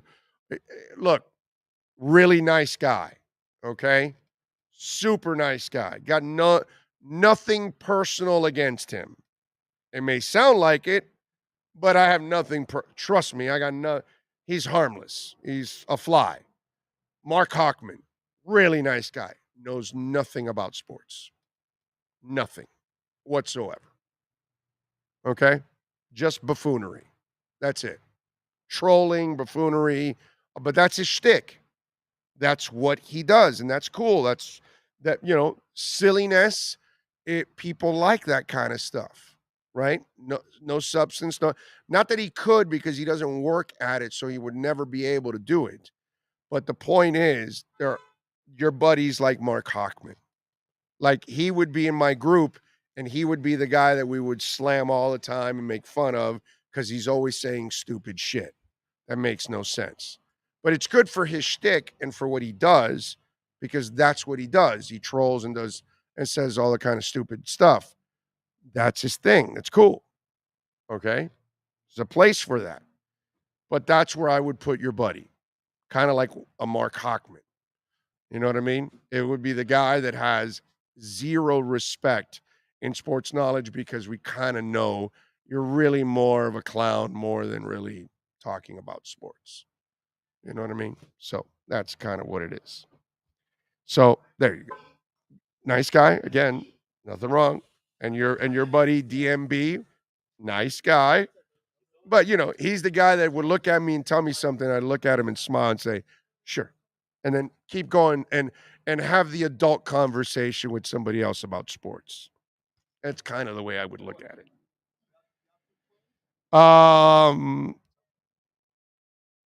What do you got? Just one of the things with the Dolphins schedule, the Dolphins requested that they had the 2 California trips back to back.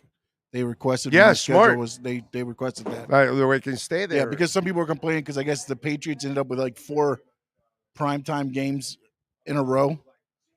And they were like, well, that was because a lot of teams had requested long trips to be back to back, and it just kind of rotated into where the Patriots schedule fell that way because of the Dolphins requested, San Francisco requested, the Falcons and the Raiders all requested back-to-back trips be.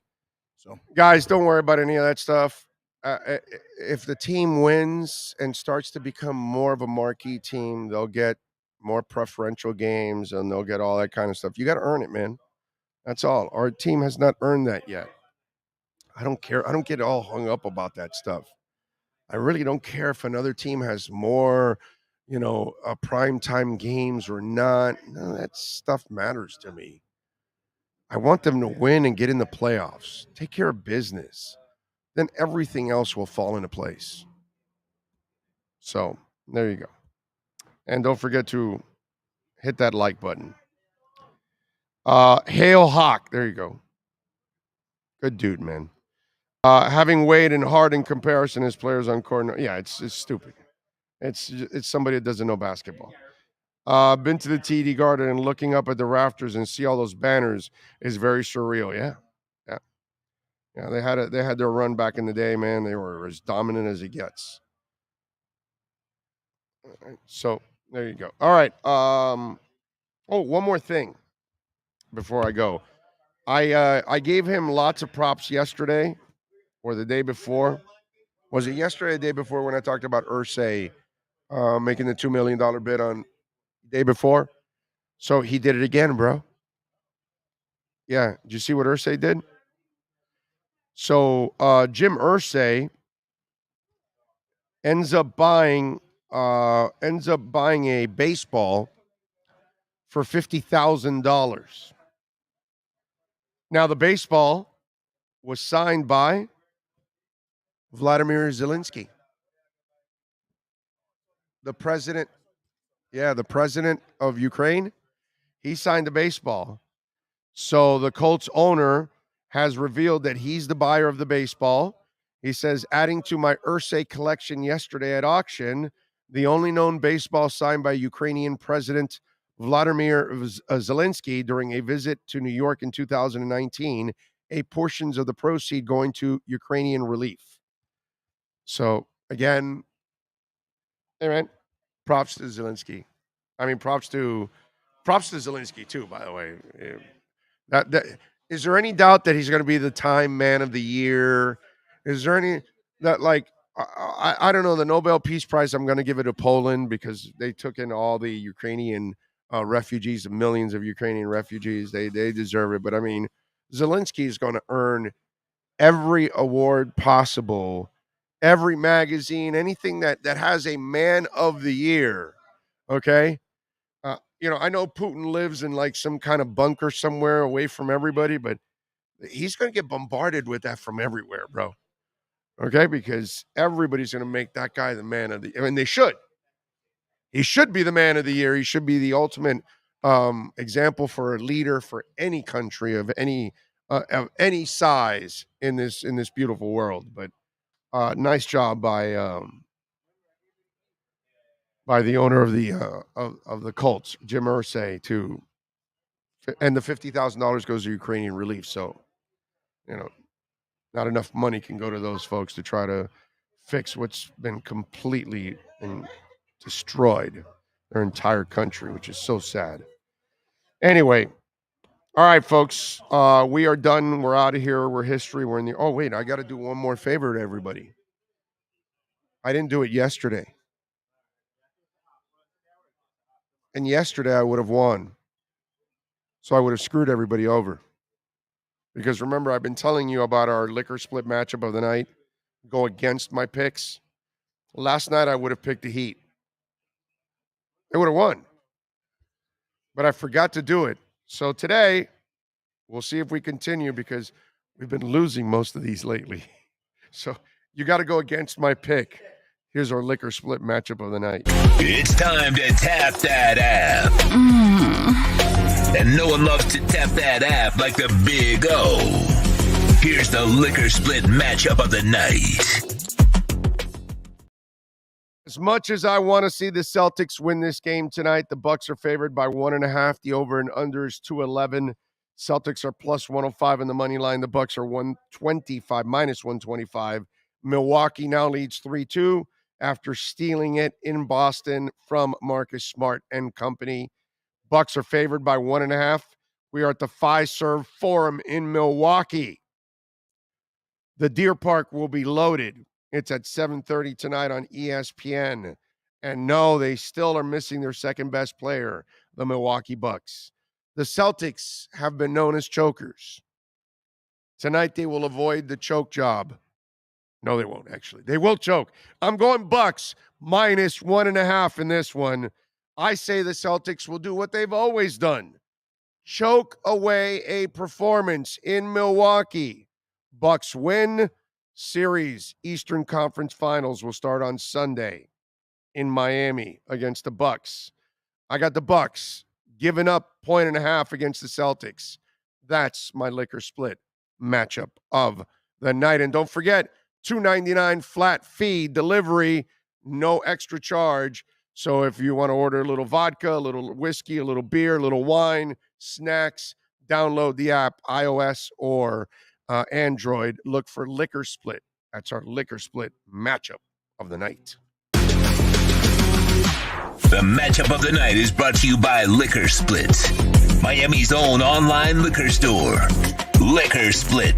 Download the Tap That app and get your favorite liquor delivered to you for just $2.99. No risk, no drinking and driving. Tap that app with Liquor Split. All righty, folks. It's time to wrap it up. We got to thank Manny Navarro, Omar Kelly, and Cameron Wolf and Officer Pete Beagle for joining us here on the program as always. Sean Stanley mastering it all. We thank Larry Schlossberg and all the great people out here at Craig Zinn's, Acura Pembroke Pines. We will see you all Monday morning. Actually, I'll be back tomorrow at noon. We'll do a short show. We'll have Ira Winderman at 12:30, and we'll have Ira Winderman at noon and Alan Poupart at 12:30. There you go. So a short program tomorrow. Y'all be good.